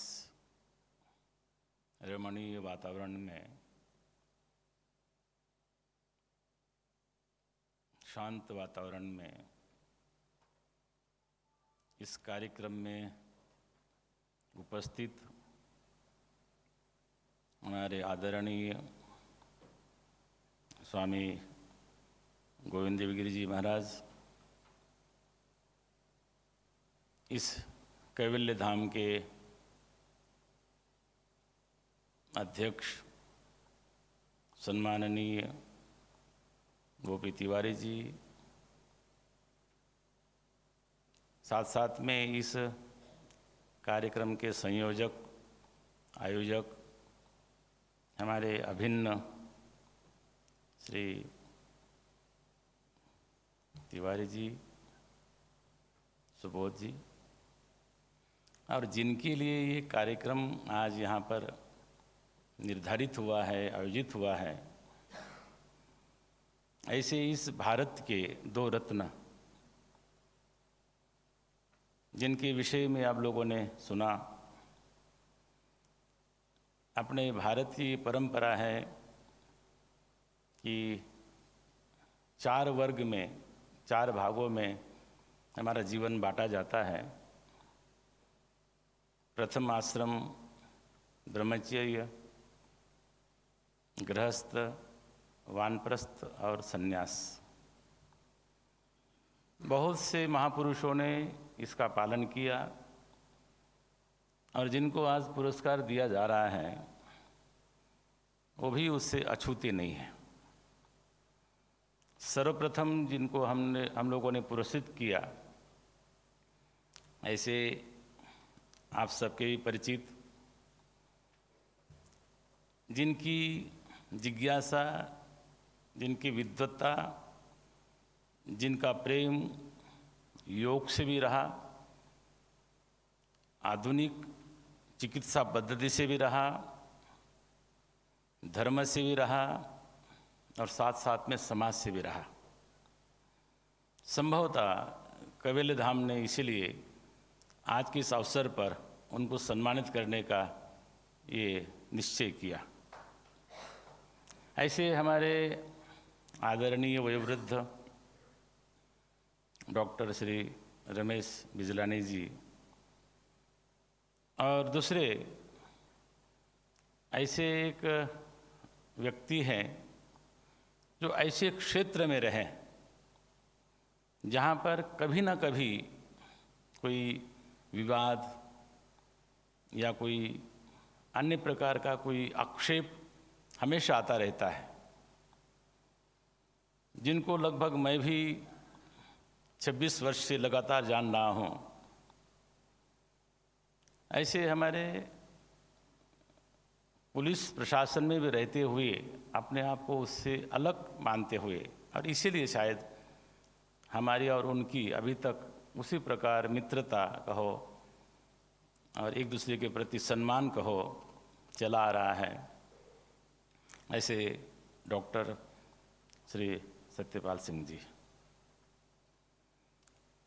ऐसे अपने यहाँ पर कहा गया है कि यद यदाचरति श्रेष्ठ तत्तदेवेतरो जनः सयत प्रमाणम कुरुते लोकस्तदनुवर्तते। भगवान श्री कृष्ण कहते हैं कि जैसे जैसे महापुरुष आचरण करते गए उसका अनुकरण सज्जन व्यक्ति करते हैं। अन्य व्यक्तियों की बात हम नहीं कह सकते हैं, परंतु भगवान ने तो सबके लिए कहा यद यदाचरति श्रेष्ठ तत्तदेवे उत्परो जना। आने वाले लोग उसकी आचरण करते हैं, परंतु ये संस्था कर रही है। कैवल्य धाम एक योग की प्राचीनतम परंपरा। हमारे यहाँ पर योग कोई आज का नहीं है, ये अनादि काल से आ रहा है योग। उसको किस प्रकार से समाज में ले जाना चाहिए, उसकी प्रवृत्ति, उसका कार्य, ये निरंतर चलते रहना चाहिए। और कभी कभी ये देखने में आता है कि कुछ कारणवश किसी शुद्ध विद्या को व्यावसायिक बनाया जाता है और वहाँ पर वो विद्या स्वयं का जो अस्तित्व है, उसका स्वरूप है, उसको कहीं पर अलग रख करके वो विद्या कहीं और जाने को तत्पर होती है और वो उस समाज में जा कर के, उस परिवेश में जा कर के अपना अस्तित्व गौण हो जाता है उस विद्या का। परंतु यहाँ पर ये बात नहीं है। हमारे परम श्रद्धेय ब्रह्मलीन कुवलयानंद जी महाराज ने जिस विद्या को यहाँ पर स्थापित किया, आज से दशकों पहले जिन्होंने वैज्ञानिक रूप से इस योग को सिद्ध किया, क्योंकि आज का युग वैज्ञानिक युग है, जब तक उसको आप विज्ञान के माध्यम से स्थापित नहीं करते, सिद्ध नहीं करते हैं, तो पाश्चात्य वाले लोग नहीं मानते हैं। तो आज से बहुत पहले, स्वतंत्रता से पूर्व, जिन्होंने योग विद्या को उस विज्ञान के ऊपर भी उन्होंने स्थापित किया और उनको बताया कि हमारा योग, हमारी योग विद्या ये प्राचीन है और यही वास्तविक विद्या है। इस प्रकार की परंपराओं का निर्वाह करना और उसको यथावत रखना।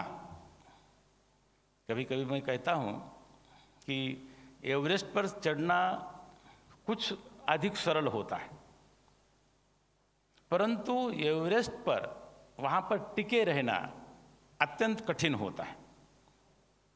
इसीलिए कि वहाँ आप ऊंचाई जब आप चढ़ लेते हैं, वहाँ पर कोई सहारा होता नहीं है, ऐसी जगह रहना, और वहाँ पर अनेक प्रकार के कष्ट होते हैं।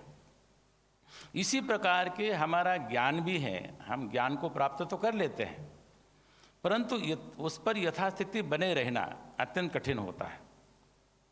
परंतु 98 वर्ष से लगातार ये संस्था अपना मूल स्वभाव न छोड़ते हुए और उस मूल स्वभाव को जोड़ते हुए संपूर्ण विश्व में इस योग विद्या को यथा स्वरूप मिश्रण करते हुए नहीं, यथा स्वरूप उसको संपूर्ण विश्व में उसको प्रसारित करना। और योगा और योग 2 शब्द हैं, योगा योग। तो योगा योग से सुबोध जी और हम पोर्चुगल में मिले और वहाँ पर एक दूसरे को हम लोगों ने अच्छी तरह से जाना, पहले भी जानते थे, परंतु वहाँ पर मेरे योगा भी था, वहाँ योगा था, यहाँ योग आ गया। और उस योगा योग से हम बहुत नज़दीक आए। और कभी कभी तो मैं भी कैवल्य धाम में आकर के अपने आप को स्वस्थ रखने का प्रयास करता हूँ, इसीलिए कि ये विद्या जब तक रहेगी, इसलिए बीज बने रहना चाहिए। मैं हमेशा कहता हूँ कि जब तक बीज रहेगा वृक्ष हो सकता है, परंतु वृक्ष के बीज समाप्त करेंगे तो फिर आगे वाला वृक्ष कठिन हो जाता है। इसलिए ऐसी संस्थाएं बीज रूप से रहनी चाहिए। और उसके लिए क्या प्रयास होना चाहिए कि ऐसे जो व्यक्ति हैं जो इस योग के लिए, धर्म के लिए, संस्कृति के लिए वो अनवरत प्रयास कर रहे हैं। तो आज जिन 2 व्यक्तियों को, 2 महापुरुषों को यहाँ पर ये कैवल्य धाम ने ये योग पुरस्कार दिया है, इसका तात्पर्य ये है कि ये भी उस विद्या में लगे हुए हैं और इनका जीवन अब उसी तरफ जाने वाला है। हो सकता है कि हम जो प्रथम विद्या अर्जित करते हैं ब्रह्मचर्य आश्रम में, कहीं भी जा सकते हैं। जब गृहस्थाश्रम में आते हैं तो हो सकता है कि फिर कहीं विदेश में जाके बस जाए, परंतु जब तृतीय आश्रम आता है तब हमारी निष्ठा परिपक्व हो जाती है। और हमारे बिजलानी जी तो अभी उन्होंने तो सब कुछ कर लिया, विदेश में पढ़ के भी आए, यहाँ पर सबसे बड़े संस्थान में उन्होंने सेवाएं दी और अब एक ऐसे एक संस्थान से जुड़े हुए हैं कि जिसको हम लोग महर्षि अरविंदो की संस्था, और वहाँ पर अपनी सेवाएं दे रहे हैं। और हमारे डॉक्टर सत्यपाल सिंह जी देश की सेवा में लगे हुए हैं, आज सांसद हैं। और गुरुकुल कांगड़ी जो विश्वविद्यालय, बहुत प्राचीन विश्वविद्यालय है, वहाँ के कुलाधिपति भी हैं। तो ऐसे लोग जब संस्था से जुड़ते हैं, संस्था में रहते हैं, और ऐसी संस्थाएं जब उनका सम्मान करती है तो सम्मान उनका भी होता है और साथ साथ में ये परंपरा कैसी चलनी चाहिए। अब वो जिन परंपराओं को चलाएंगे, जो वो बातें कहेंगे, लोग उसको यथार्थ मानेंगे, क्योंकि उन्होंने जीवन में जिया भी है। और जीवन अलग प्रकार के होता है। जीवन कभी कभी हमारे जीवन में कई घटनाएं घटती है जो नहीं घटनी चाहिए, परंतु जब हम लोग विचार करते हैं कि वो घटना नहीं घटी या घट गई, ठीक हो गया, लेकिन अब ऐसी घटना घटे नहीं, इस पर विचार करते हुए फिर सद्विचार की ओर चलते हैं। तो ये दोनों महापुरुष आज उसी दिशा में अग्रसर हैं।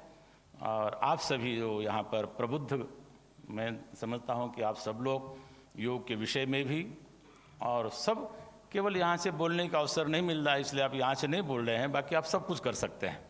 ऐसे आप सब लोग जो आज यहाँ पर बैठे हुए हैं उस विद्या के लिए कृत संकल्प हैं।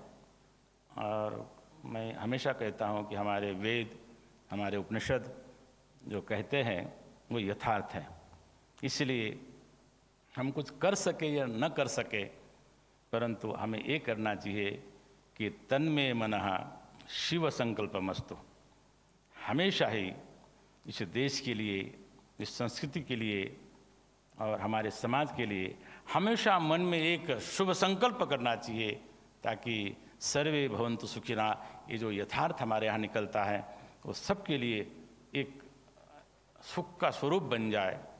तो आज का ये कार्यक्रम विशेष रूप से बहुत गौरवान्वित है और उसमें हम सहभागी हो करके हम अपने आप को वैसे ही मान रहे हैं। तो बहुत ना कहते हुए मैं इतना ही कि ऐसा ही ये अनवरत, ये हमारी संस्कृति, हमारा योग, हमारा ये उपनिषदों का, वेदों का ज्ञान ये अनवरत चलता रहे। आज इस नौका के खेवैया ओपी तिवारी जी हैं, दूसरे तिवारी जी हैं और आप सब लोग हैं। कल आने वाले लोग और भी हो सकते हैं, परंतु उनको पता होना चाहिए कि हमारा पूर्व अतीत क्या है, हमें क्या करना है, और आने वाले भविष्य को भी ये संदेश जाना चाहिए।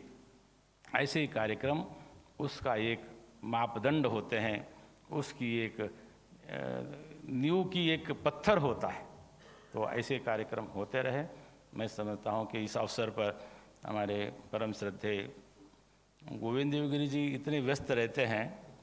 जब उनसे मैंने बात की तो बोले मैं कैलेंडर देखते बताता हूँ। तो उनके कैलेंडर के हिसाब से ये कार्यक्रम रखा गया है। तो बहुत अच्छी बात है, इसके अंदर मैं सहभागी रहा और आप सबका बहुत सुबोध जी और हमारे आदरणीय तिवारी जी तो है ही। तो मैं बहुत बहुत धन्यवाद करते हुए अपने वाणी को विराम। ओम शांति शांति शांति।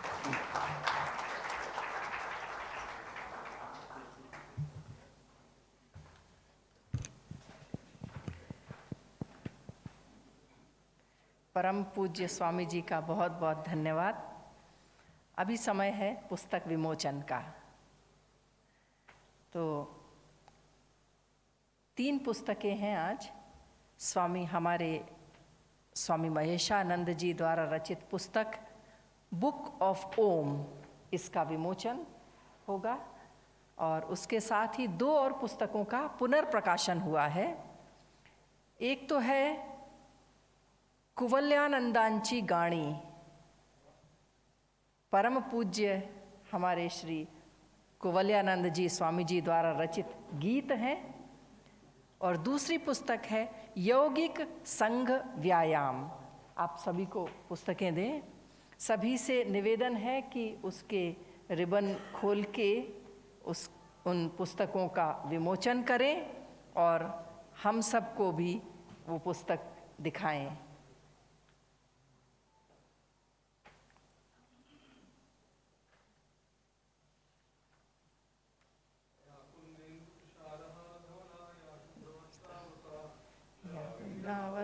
मंडित करा पद्मासन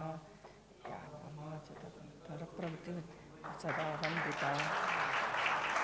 जोरदार तालियों से स्वागत करें इन पुस्तकों का। जोरदार तालियां एक बार फिर।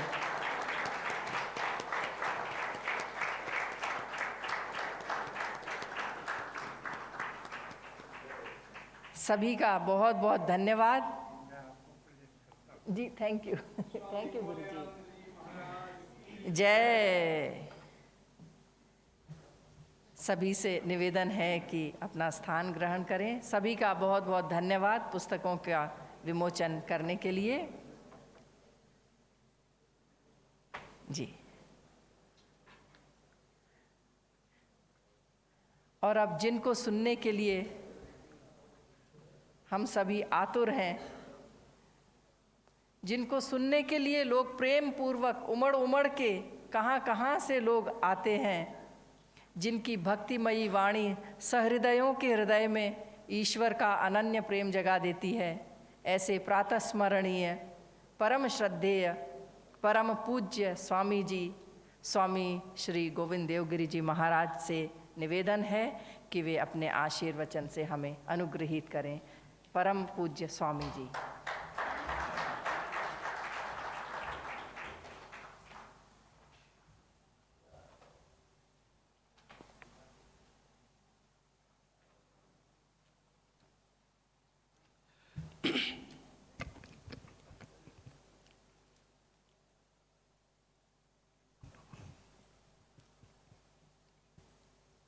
वर्णानाम अर्थसंघानाम रसानां छंदसामपि मंगलानां च कर्तारौ वंदे वाणी विनायकौ। नमामि सद्गुरुं शांतं सच्चिदानंद विग्रहं पूर्ण ब्रह्म परानंदम ईशम आनंदी वल्लभम। प्रपन्न पारिजाताय तोत्रवेत्रैकपाणये ज्ञानमुद्राय कृष्णाय गीतामृतदुहे नमः। माधुर्यरसकल्लोलां शिवशक्त्यैकरूपिणीं अमृतानुभवार्थाय वंदे ज्ञानेशनंदिनीं। यस्य वेदमयी वाणी यस्य देवमयी तनुः यस्य ब्रह्ममयी दृष्टिः स गुरुः पातु मां सदा। यह बात सत्य है कि मेरे कैलेंडर को देख करके ये दिन तय किया गया, लेकिन यह भी बात सत्य है कि मेरे लिए केवल 10 मिनट बाकी बचे हैं।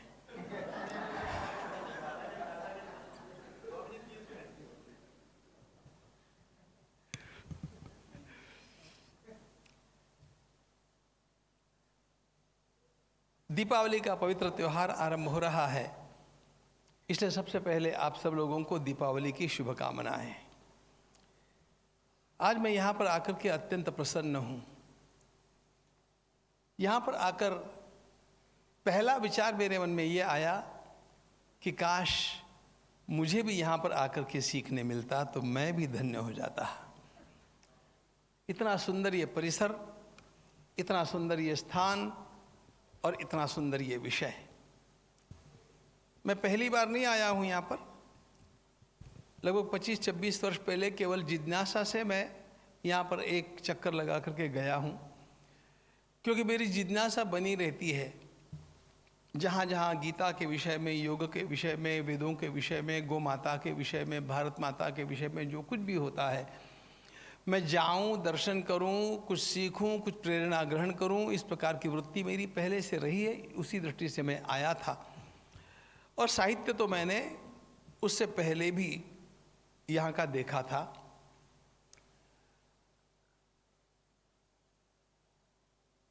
मेरा सौभाग्य है कि मैं आज यहाँ पर उपस्थित हूँ, क्योंकि जिन महापुरुषों का अभिनंदन करने का अवसर मुझे दिया गया, वे महापुरुष वास्तव में हमारी इस धरती के वे आदर्श पुरुष हैं, जैसे महापुरुषों की संख्या हमारे समाज में बढ़ती जानी चाहिए, जिससे समाज का भला होगा, जिससे देश का उत्थान होगा, जिससे हमारा यह राष्ट्र अधिकाधिक प्रबल होता जाएगा। ऐसे सी आदरणीय बिरलानी जी और आदरणीय श्रीमान सत्यपाल सिंह जी, इन दोनों का मैं भूरी भूरी अभिनंदन करता हूं कि आज आपको इस दिव्य पुरस्कार से सम्मानित किया गया। आप अभिनंदन के पात्र हैं। अभिनंदन मैं यहाँ के संयोजकों का भी करता हूं कि आपने प्रयासपूर्वक इन महापुरुषों को खोज लिया और ये आपको मिल गए। क्योंकि कभी कभी प्रतिवर्ष पुरस्कार तो देने होते हैं, किसे दिया जाए ये प्रश्न खड़ा हो जाता है। ऐसी स्थिति हमारे देश में आ चुकी है। क्योंकि पुरस्कारों का जब आरंभ किया गया था, इट वॉज एज ऑफ स्टॉलवर्स। बहुत बड़े बड़े लोग उस समय थे और उस समय ऐसा लगता था कि इनमें से किसको दिया जाए, क्योंकि बहुत सारे नाम सामने हैं। अब स्थिति ऐसी है कि कहाँ से खोज करके लाया जाए कि इस पुरस्कार की मालिका में कोई बैठ सके। ऐसी स्थिति में बहुरत्ना वसुंधरा हमारी भारत माता वंध्या नहीं है, ऐसे महापुरुष आज भी है, लेकिन आवश्यकता होती है खोजने वालों की। मैं खोजने वालों का भी सम्मान करना चाहता हूँ कि उन्होंने ऐसे नर रत्नों को खोज लिया और रत्नम समागच्छतु कांचनेन, अत्यंत योग्य पुरस्कार अत्यंत योग्य व्यक्तियों के पास पहुँच करके वह भी धन्य हुआ, वे भी धन्य हुए। ऐसा सुंदर योग दीपावली के इस धनत्रयोदशी के दिन आया है। यह भी हम लोगों के लिए बहुत बड़ी एक पर्वणी है। धनत्रयोदशी को कुबेर जी की पूजा की जाती है और आज भारत की दृष्टि में जिनको सच्चे कुबेर कहा जा सकता है, ऐसे योग धन के धनवानों का पूजन करने का मुझे अवसर मिला। यह मेरा भी सौभाग्य है, क्योंकि यही हमारे परंपरा का मुख्य धन है। हमारी परंपरा वेदों से आरंभ होती है और हमारे वैदिक ऋषियों के ज्ञान की क्या बात कहे। जो कुछ आपको वेदों में मिलेगा वही सर्वत्र मिलेगा, जो वहाँ पर नहीं मिलेगा वह कहीं नहीं मिलेगा। महाभारत के बारे में ये कहा गया, यदि हास्ति तदन्यत्र यन्ने हास्ति न तत्क्वचित। जो यहाँ है वही सर्वत्र होगा और जो इसमें नहीं है वो कहीं पर भी नहीं होगा। और ये महाभारत पंचम वेद है, समस्त वेदों का सार एक महाभारत में आया है। और इसलिए उन अत्यंत प्राचीन नूतन सनातन वेद सनातन है, उन सनातन वेदों का यदि कोई अत्यंत गोपनीय धन होगा तो वह धन योग विद्या ही है। यह बात हमारे अंतःकरण में पक्की होनी चाहिए। हमारे ऋषियों ने वेदों का निर्माण नहीं किया। मैं आधुनिक लोगों की भाषा ओछी मानता हूँ। वे वेदों का निर्माण, वेद काल आदि शब्दों का प्रयोग करते हैं। अब उनकी छोटी बुद्धि में समझ में आ जाए इसलिए हम भी ऐसे शब्दों का प्रयोग करते हैं, तब उनके ध्यान में आता है। नहीं तो वेद काल जैसा कोई काल नहीं है। वेद सनातन है, वे प्राचीन काल में भी थे, आज भी हैं, आगे भी रहेंगे। वेद केवल लुप्त होते हैं और पुनः प्रकट हो जाते हैं, ध्यान रखना। वेद सनातन विद्या है, उस सनातन विद्या का नाम वेद है। लेकिन ऋषियों ने इन वेदों को लिखा नहीं, ऋषियों ने इन वेदों को रचा नहीं, ऋषियों को इन वेदों का दर्शन प्राप्त हुआ। ऋषियों क्रांतदर्शित्वात्, ये क्रांतदर्शी रहे। और ऋषिर दर्शनात्, जिनको दर्शन होता है उनको ऋषि कहते हैं। दर्शन होने का अर्थ है समाधि में दर्शन। और यह समाधि प्राप्त होगी तब जाकर के वेदों का दर्शन प्राप्त होगा। मैं आपको जाते जाते एक बात और बतला देता हूँ कि योग विद्या इतनी पूर्ण विद्या है और हमारी पुराण विद्या भी इतनी प्रगल्भ विद्या है जिसकी ओर लोगों का लगभग ध्यान जाता नहीं। लेकिन यदि समस्त वेदों का भी लोप हो गया, विस्मृत हो गए, वेद नष्ट नहीं होते हैं, वेद केवल विस्मृत होते हैं। अनंता वै वेदाः, वेद अनंत है और शब्दों नित्यः, यह मुख्य सिद्धांत है। इसलिए वे नष्ट होने वाले नहीं हैं, बस वे लुप्त हो गए, गुप्त हो गए। उन वेदों को यदि पुनः प्राप्त करना होगा तो किस प्रकार योगाभ्यास करना चाहिए, इसके सूत्र श्रीमद् भागवत में प्राप्त होते हैं। यह अत्यंत गजब की बात है। उन वेदों को पुनः श्रवण करने के लिए किस प्रकार का योगाभ्यास किया जाना चाहिए, यह सूत्र श्रीमद् भागवत आदि ग्रंथों में हम लोगों को प्राप्त होते हैं। तो मूल बात अभी मुझे जो करनी थी वो इतनी ही कि उन वेदों को भी इन ऋषियों ने जो प्राप्त किया वो समाधि से प्राप्त किया है। और योग का मुख्य अर्थ तो वही है, युज समाधौ। दो धात्वर्थ होते हैं उसके। युज समाधौ होता है और युजिर योगे होता है। युजिर योगे में यदि आप द्वैत मानते हैं तो युजिर योगे ठीक है, यदि अद्वैत के पक्षपाती है तो युज समाधौ ठीक है। दोनों भी बातें ठीक है। मराठीत बोलू का? कुछ कुछ चेहरों को देखता हूं तो मराठी एकदम दिमाग में आती है। लेकिन मूल बात ऐसी है कि जब दो बातों को जोड़ना होता है तब युजिर योगे, जीवात्मा का परमात्मा का मिलन, ऐसा सामान्यता कहा जाता है। तो जीवात्मा और परमात्मा को अलग बांध करके ये मिलन होना है, उसकी जो प्रक्रिया है वह योग है। लेकिन वह परमात्मा हमारे भीतर ही है, वे हमारे मूल स्वरूप है। That is the ultimate source of everything and even of my self. यह जब बात है तो उस सोर्स तक जब मुझे पहुंचना है तो जो समाधि में मुझे अंतर यात्रा करनी पड़ती है उसका नाम योग है। कैसे भी लीजिए, मूल बात योग एक अंतर यात्रा का नाम है। और मुख्य बात, हमारा संपूर्ण धर्म जो है वो योग को सिद्ध करने के लिए है। धीरे धीरे देखो, एक योग होता है मैं बैठ करके आसन के ऊपर बैठ कर, अब आप लोगों का तो जो योग है वो आसन पर बैठने से पहले भी जो योगासन आदि करने होते हैं वहाँ से आरंभ होता है। लेकिन वह हठ योग, यह योग का एक उपाय है। केवलम राजयोगार्थम हठ विद्योपदिश्यते, हठ योग प्रदीपिका का श्लोक है। राजयोग के लिए हठ योग कहा गया है। और इसलिए अच्छा, राजयोग क्या है और हठ योग क्या है? सीधी सीधी बात बताता हूं। प्राण को निरुद्ध करके, प्राण को शुद्ध करके, निरुद्ध करके चित्त को निश्चल करना, यह हठ योग है। और मन को ही निश्चल कर देने के कारण प्राण स्थिर हो जाए, यह राजयोग है। दोनों बातें एक ही है, चाहे इधर से पकड़िए चाहे इधर से पकड़िए। सीसॉ का जो फलक होता है उसको इधर से हिलाते तो भी हिलता है, उधर से हिलाते तो भी हिलता है। हठ योग और राजयोग, इसमें यह अंतर है। हठ योग में प्राण के निरोध से मन का स्थिरत्व है और राजयोग में मन के स्थैर्य से प्राण का भी स्थैर्य है। क्योंकि मन और प्राण दोनों परस्परावलंबी है, रेसिप्रोकली रिलेटेड। और इसलिए इन दोनों का जो संबंध है, उनमें से किसी भी एक को स्थिर कर लेंगे, दूसरा अपने आप स्थिर होता है। यह उसका सिद्धांत है। मुख्य बात तो यह है, उत्तम साधक तो वो है कि जो दोनों का अभ्यास एक समय करता है, वो इस फासले को बहुत जल्दी तय कर लेता है। इसलिए हठ योग और राजयोग दोनों का साथ साथ अभ्यास किया जाए, यह सबसे उत्तम बात है। लेकिन मूल बात, अंततो गत्वा तो हमें समाधि पर्यंत पहुंचना है, उस राजयोग पर्यंत पहुंचना है। बाकी हमारा जितना भी धर्म है, धर्म के जितने भी कार्य हैं, वे सारे कार्य धीरे धीरे उधर ले जाने के लिए हैं।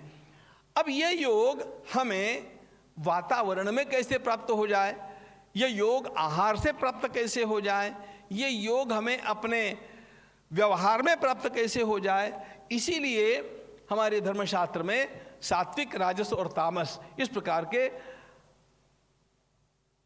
3 विभागों में सभी चीजों को वर्णित किया गया। आप भगवत गीता को देखेंगे तो हमारी वाणी के 3 विभाग है, हमारे भोजन के 3 प्रकार है, हमारे तप के 3 प्रकार है, हमारे कर्म के 3 प्रकार है, हमारे दान के 3 प्रकार है। इसमें से जब आप तामस को छोड़ देते हैं और धीरे धीरे सत्व की ओर बढ़ते हैं तो आपके जीवन में योग का आना अपने आप आरंभ हो जाता है, अपने आप आरंभ हो जाता है। और इसलिए डॉक्टर सत्यपाल सिंह जी की एक बात की ओर मैं आपका ध्यान आकृष्ट करूंगा, जिन्होंने कहा कि योग का अभ्यास वास्तव में आसन प्राणायाम से आरंभ नहीं होता है, वो यम नियमों से आरंभ होता है। और जो यम नियमों का पालन न करते हुए आसन प्राणायाम करते हैं उसको श्रीमद् भागवत में कुयोगी कहा है।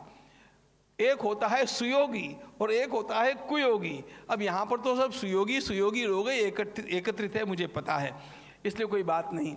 लेकिन ऐसे सभी सदयोगी लोग सर्वत्र हो जाए यह आवश्यकता है। पदार्थों का सही चयन करने से भी अपने प्राणों में स्थैर्य आता है। कुछ पदार्थ ऐसे हैं जिनके आहार करते ही आपके प्राण अस्थिर होते हैं, और कुछ आहार ऐसा है जिसको ग्रहण करने से आपका चित्त स्थिर रहता है। यह जो बात है, यह प्राण को और चित्त को स्थिर करने के लिए तामस को त्यागना, राजस को कम करना और धीरे धीरे सात्विकता की ओर बढ़ते जाना। यह सात्विकता जीवन में जितनी जितनी बढ़ती जाएगी उतना उतना स्वाभाविक योग आपके जीवन में आ जाएगा। एक स्वाभाविक योग होता है। और इसलिए यदि कोई आसन प्राणायाम करने वाला तामस पदार्थों का सेवन करता होगा तो उसके मन में एक द्वंद्व सर्वदा चलता रहेगा, उसके प्राणों में भी, उसके मन में भी और सर्वत्र उसके जीवन में ही चलता रहेगा। क्योंकि एक ओर तो चित्त को एकाग्र करके उस परमात्मा तत्व तक पहुंचाना है, और दूसरी ओर जिन वस्तुओं का वह सेवन करता है वे भौतिकता की ओर हम लोगों को खींचती है। आखिर एक बात ध्यान रखना, यह पूरा प्रवास क्या है? संत श्री ज्ञानेश्वर महाराज ने सीधे कहा, अध्यात्म क्या है? देहो हम, मैं शरीर हूं, यह भाव हम सब का है। मैं शरीर हूं, इस भाव से आरंभ की हुई यह यात्रा, मैं शरीर नहीं हूं, प्राण नहीं हूं, मन नहीं हूं, बुद्धि नहीं हूं, मैं इससे भी परे वह चैतन्य तत्व हूं। यहां तक की जो यात्रा है उस प्रवास का नाम योग है। देह बुद्धि से आत्मबुद्धि पर्यंत पहुंचना, यह प्रवास है। अब जिस मूल दर्शन को भगवान पतंजलि भी आधार मानते हैं, उस सांख्य योग में भी यही है। एक प्रकृति है, एक पुरुष है। प्रकृति जड़ है, पुरुष चैतन्य है। जड़ किसे कहते हैं, चैतन्य किसे कहते हैं? जिसको स्वयं का भी ज्ञान नहीं और अन्य का भी ज्ञान नहीं, उसे जड़ कहते हैं। ये पदार्थ जड़ है। जिसे स्वयं का भी ज्ञान है और अन्य का भी ज्ञान है, उसे चैतन्य कहते हैं। हम लोग जड़ और चैतन्य की मिलावट से बने हुए हैं, लेकिन जड़ और चैतन्य की यह मिलावट जो है, इन दोनों में हमारा स्वरूप जड़ नहीं है, हमारा स्वरूप चैतन्य है। हम जितने जितने जड़ के साथ मिलते जाएंगे, उतने उतने अपने आप जड़ बनते जाएंगे। एक प्रश्न पूछता हूं, योग का योग चित्तवृत्ति निरोधा, यहां से पतंजलि का आरंभ होता है। अथ योगानुशासनम योग चित्तवृत्ति निरोधा तदा दृष्टि स्वरूपे अवस्थानम आदि आदि। योग चित्तवृत्ति निरोधा, ये मन की वृत्तियों का निरोध करना योग है, इट्स फाइन। लेकिन मन का स्वरूप क्या है? मैंने अध्ययन काल में, क्योंकि साइकोलॉजी मेरा विषय था, तो अध्ययन काल में बहुत सारे ग्रंथ पढ़े। कोई भी मन की स्पष्ट व्याख्या नहीं दे पाता है। मन के बारे में अमुक ने ये कहा, अमुक ने ये, व्हाट इज माइंड, इसने ये कहा है, वो कहा है, वो कहा है। आखिर एक लड़की खड़ी हो गई, sir after all what is mind? प्राध्यापक ने कहा, never mind, I too don't understand. मुझे भी पता नहीं व्हाट इज माइंड। किसने किसने क्या क्या कहा है ये कहा। मैं प्रश्न पूछता हूं, वास्तव में मन जड़ है कि चैतन्य है? इसका जो उत्तर योग वासिष्ठकार ने दिया, जिसको योग का अध्ययन करना है ना, ultimately some time please try to go to Shrimad Bhagavatam and Yoga Vasishtha. जब तक आप ये ग्रंथ नहीं पढ़ेंगे तब तक आप योग को जानेंगे ही नहीं। ये वास्तव में योग की परिपूर्णता के ग्रंथ है। मन जड़ है कि चैतन्य है? मन हमारे भीतर है, हम जानते हैं। अंतःकरण चतुष्टय आदि आदि बोल देना वो ठीक है, वो जड़ है कि चैतन्य? मैंने जड़ की व्याख्या बताई, चैतन्य की व्याख्या बताई। मन जड़ है कि चैतन्य है? योग वासिष्ठकार ने कहा, जड़ा जड़म मनोविद्धि। मन जड़ भी है और चैतन्य भी है। अब देखिए इसके आगे वो क्या बोलते हैं, मन वो शक्ति है जो जितना जड़ का चिंतन करेगी उतना जड़ होती जाएगी, और जब चैतन्य का ही चिंतन करेगी तो चैतन्य ही बनी रहेगी। हम मन को बहिर्मुख करते हैं कि मन को अंतर्मुख करते हैं, that is the exact point. परांचिखाणी व्यतुण स्वयंभू तस्मात् परं पश्यति नान्तरात्मन। यो उपनिषदकार कहते हैं, विधाता ने बनाया ही हम लोगों को ऐसे है, इन इंद्रियों को ऐसे बनाया है कि इंद्रियों के झरोकों से यह मन बाहर देखते रहता है।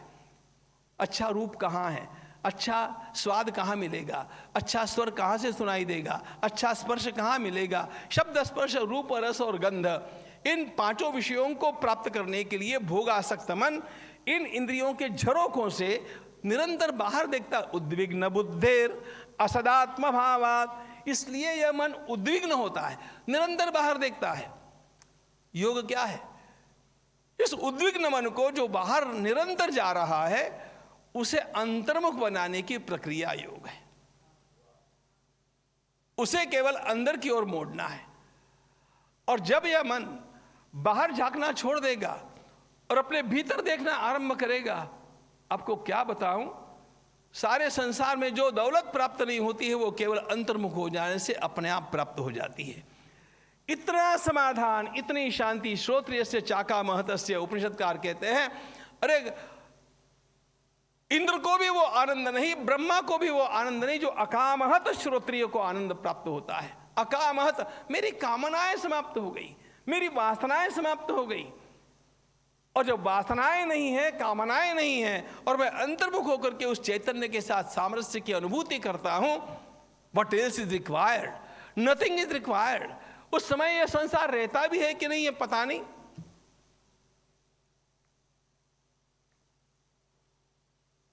उस स्थिति को प्राप्त करने के लिए हमारा सारा धर्मशास्त्र है। उस स्थिति को अनायास प्राप्त करने के लिए हमारे श्रीमद् भागवत की बात बता, दानम स्वधर्मो नियमो यमश्च श्रुतंच कर्माणि च सद्व्रतानि सर्वे मनोनिग्रह लक्षणान्ता परो हि योगो मनसः समाधि। दानम स्वधर्मो नियमो यमश्च श्रुतंच कर्माणि च सद्व्रतानि। हम एकादशी का व्रत करते हैं, आज प्रदोष का व्रत है, मेरा प्रदोष का व्रत है। जो भी व्रत करते हैं, अथवा हम कार्तिक स्नान करते हैं, माघ स्नान करते, ये सब किस लिए है? धीरे धीरे इंद्रिय जय करने के लिए है। यह व्रत उसी के लिए है। धीरे धीरे इंद्रिय जय करते आना चाहिए।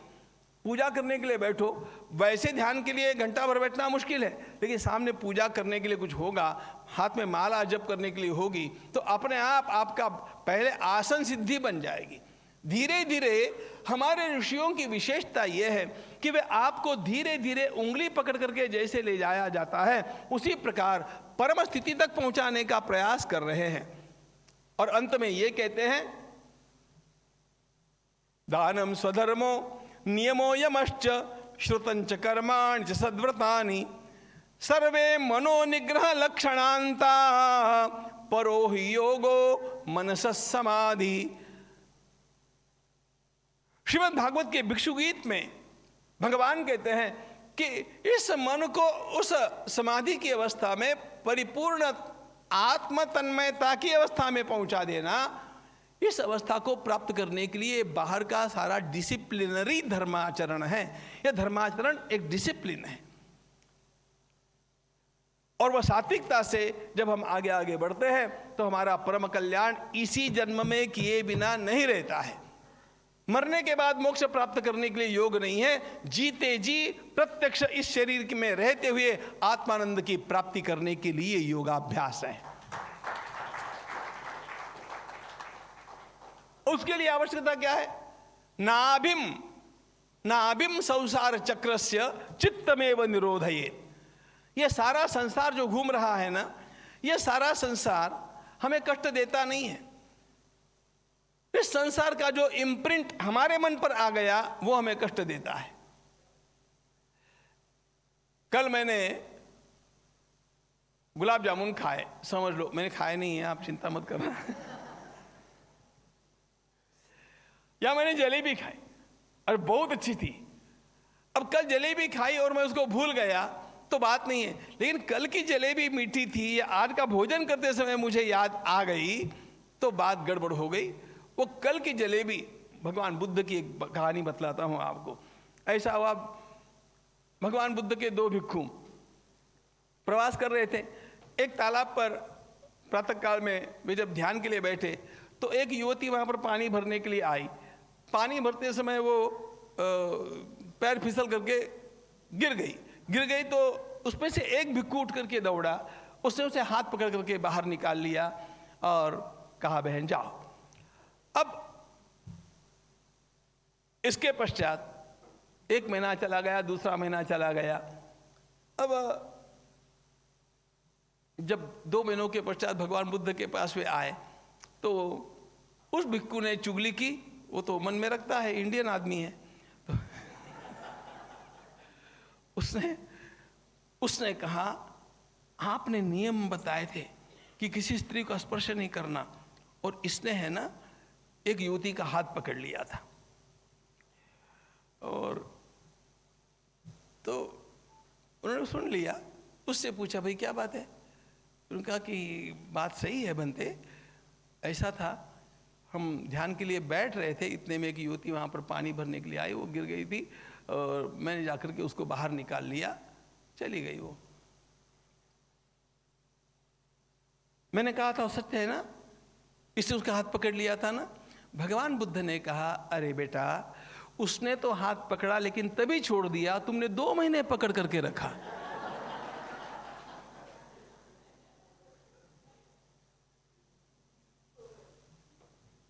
हम किस चीज को मन से पकड़ते हैं, यह अधिक महत्वपूर्ण बात होती है। Otherwise things come and go, this all appearance, it's floating. लेकिन इसका कौन सा परिणाम हमारे मन पर अंकित हो गया, वह हमें त्रस्त करता है। और इसलिए योग वासिष्ठकार की एक बड़ी सुंदर बात है, वे कहते हैं ईश्वरकृत प्रकृति जीव को कष्ट नहीं देती है, जीवकृत सृष्टि जीव को कष्ट देती है। यह जीवकृत सृष्टि है। ईश्वर ने पानी निर्माण किया, ईश्वर ने भूमि निर्माण की, ईश्वर ने जल, ईश्वर ने आकाश निर्माण किया, सब कुछ निर्माण किया। अब उस ईश्वर की भूमि पर इसने कहा कि इतनी भूमि मेरी है, इतनी तुम्हारी है। अब ये जीवकृत सृष्टि है, ये मेरा, ये तुम्हारा, ये मेरा तुम्हारा, इसका उसका, ये जब तक रहेगा ना तब तक this Krishnamurti called fragmented mind, and the fragmented mind is always torturing you. You must go beyond. How can you go? इसके लिए संत श्री ज्ञानेश्वर महाराज ने सन्यासी की जो व्याख्या की है ना, वो वास्तव में हमारे अंतःकरण में उतर जानी चाहिए। इतनी सुंदर सन्यास की व्याख्या कहीं पर भी आपको मिलेगी नहीं। श्री ज्ञानेश्वर महाराज कहते हैं, मी आणि माझे ही आठवण, मी आणि माझे ही आठवण, विसरले जयाचे अंतःकरण, पार्था तो संन्यासी जाण निरंतर। मैं और मेरा, जो सहजता से मैं और मेरेपन के भाव को भुला देता है, ये दो ही तो भाव हम लोगों को रोज कष्ट दे रहे हैं। मेरा क्या क्या है, ये एक बात।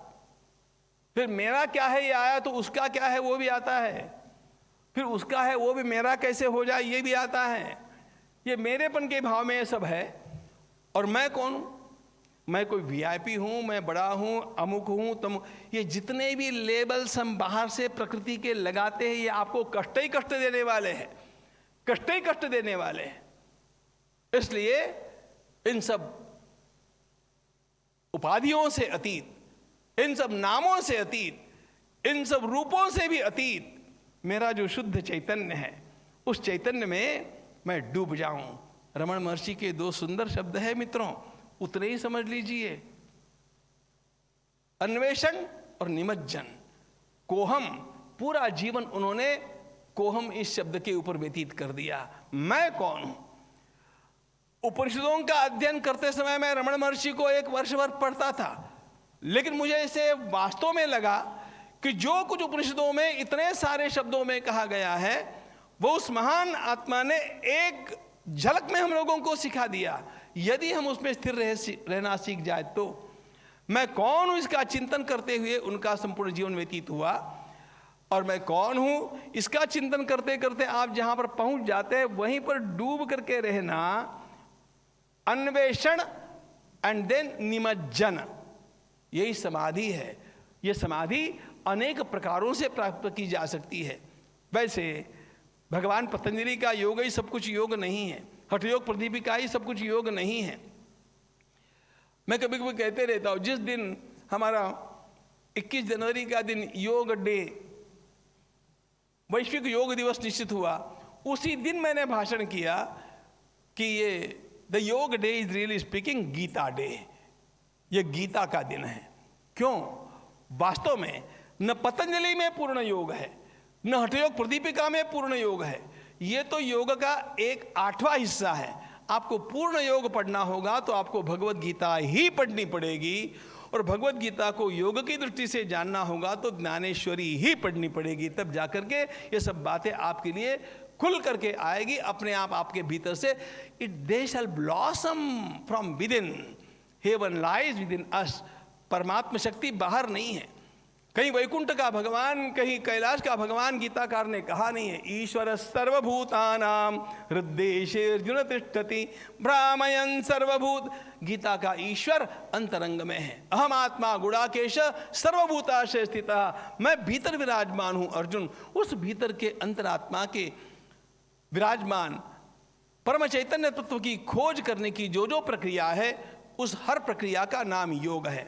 और ऐसी अनेक प्रक्रियाएं हैं। भगवत गीता ने तो 18 के 18 अध्यायों को एक एक योग नाम दे दिया। अर्जुन विषाद योग, सांख्य योग, कर्म संन्यास योग आदि आदि ऐसे ही किया है।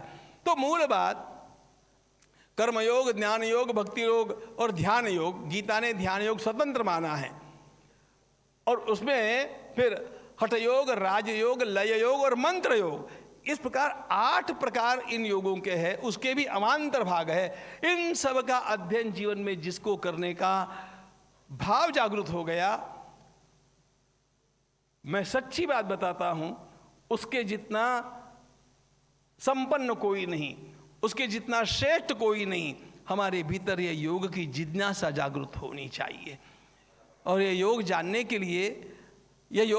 के लिए हमारे ऋषियों ने जो हम लोगों को साहित्य का धन दिया है, उस धन का आलोड़न करना चाहिए। केवल साहित्य का धन ऐसी बात नहीं है। हमारी भारत माता, संपूर्ण भारत माता योग के लिए सर्वोच्च भूमि है। ध्यान रखना, भारत में किया गया योग और अमेरिका में किया गया योग मैं समान नहीं मानता हूं। Bharat bhumi is different from all bhumis. ये मेरा अंतरंग का विश्वास है। शेषान्य भोग भूमियां, बाकी सब भोग भूमियां हैं। अरे यहाँ पर हमारे 12 ज्योतिर्लिंग है। यहाँ पर ऋषियों ने कितना तप किया है। और जो कर्म जहाँ पर सतत होता है, अपने आप उस कर्म से वह स्थान भावित हो जाता है। और इसलिए ऐसे स्थानों में जाने से चित्त की शुद्धि और चित्त की एकाग्रता अनायास साध्य होती है। ये सारा हम लोगों को प्राप्त करा देने के लिए सर्वोत्तम स्थान वास्तव में इस शताब्दी में जो निर्माण हुआ, वह यह कोलया नंद जी महाराज द्वारा स्थापित यह कैवल्य धाम है। इस कैवल्य धाम की इस परंपरा को प्रणाम करता हूं। भारत माता की जय।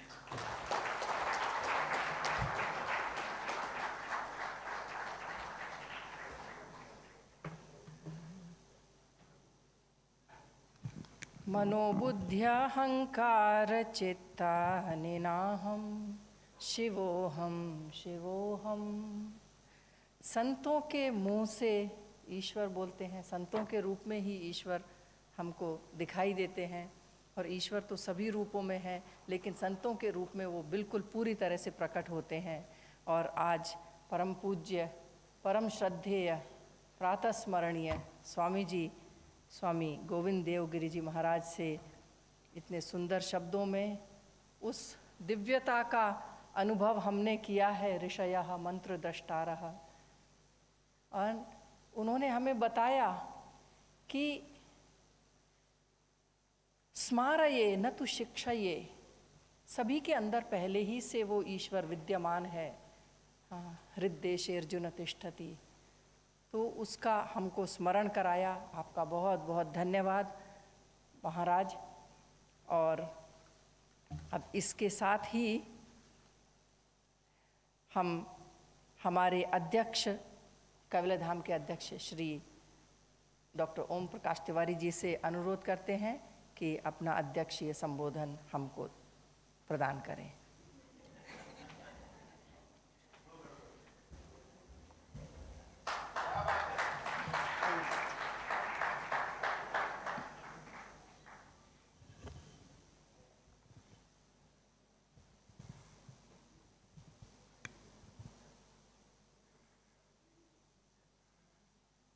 सम्माननीय हमारे पूजनीय अतिथिगण, वक्ता और उपस्थित अन्य सज्जन,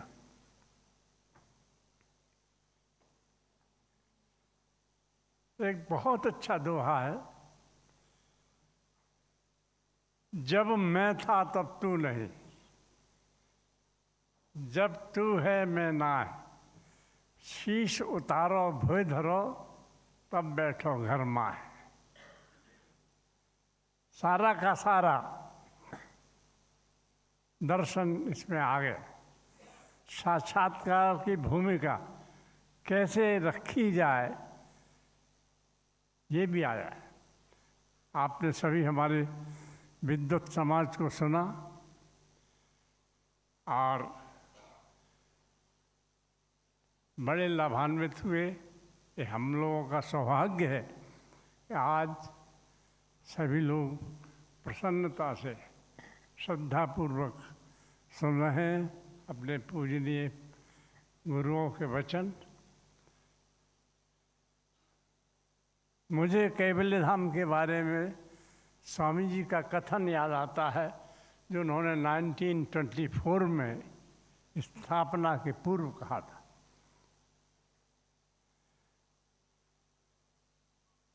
Yoga has a complete message for humanity. It has a message for the human mind, it has a message for the human body, it has a message for the human soul. Will young people with their intellect, elder with their advice come forward to carry this message not only in India but every corner of the world.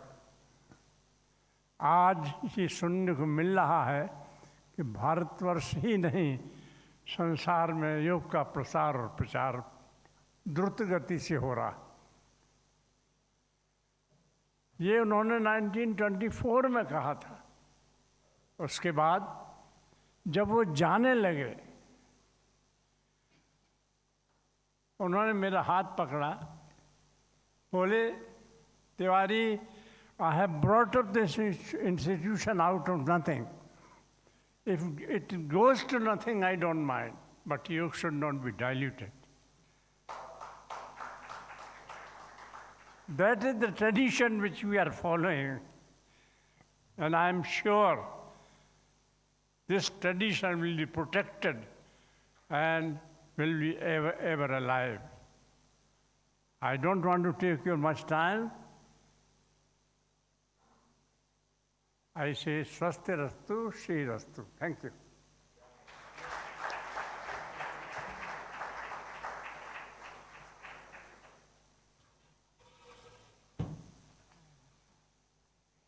Thank you very much, बहुत बहुत धन्यवाद आपका। अभी हम शांति पाठ से इस सभा का समापन करेंगे, लेकिन उसके पहले एक दो अनाउंसमेंट्स हैं। वो ये कि ये सभा समाप्त होने के बाद हम लोग बाहर पतंजलि सर्कल पे इकट्ठा होंगे। वहाँ एक फ़ोटो होगा हम सबका, एक ग्रुप फोटोग्राफ। और जब सभा समाप्त होगी तो आपसे निवेदन है कि आप बैठे रहें, पहले अतिथियों को बाहर जाने दें, उसके बाद में हम लोग बाहर जाएंगे।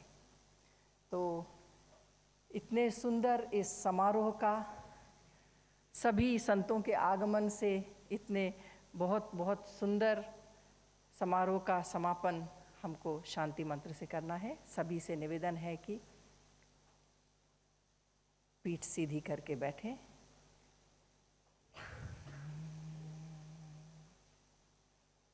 सभी का बहुत बहुत धन्यवाद। जो मंच पर विराजमान है उनका भी, और जो सामने विराजमान है उनका भी, सभी का बहुत बहुत धन्यवाद इस समारोह को सफल बनाने के लिए। एक गहरी श्वास अंदर लें। ओम पूर्णमदः पूर्णमिदं पूर्णात् पूर्णमुदच्यते पूर्णस्य पूर्णमादाय पूर्णमेवावशिष्यते। ओम शांति शांति शांति। धीरे से आंखें खोलें। नमस्कार, बहुत बहुत धन्यवाद सभी का। आप अपने स्थान पर बैठे रहें, अतिथियों को पहले जाने दें। बस अभी बाहर जाना है फोटोग्राफ के लिए। गुरुजी, पतंजलि सर्कल पे हम लोग इकट्ठा होंगे अभी फोटोग्राफ के लिए। आप सभी लोग अभी ज़रा विराजमान रहें।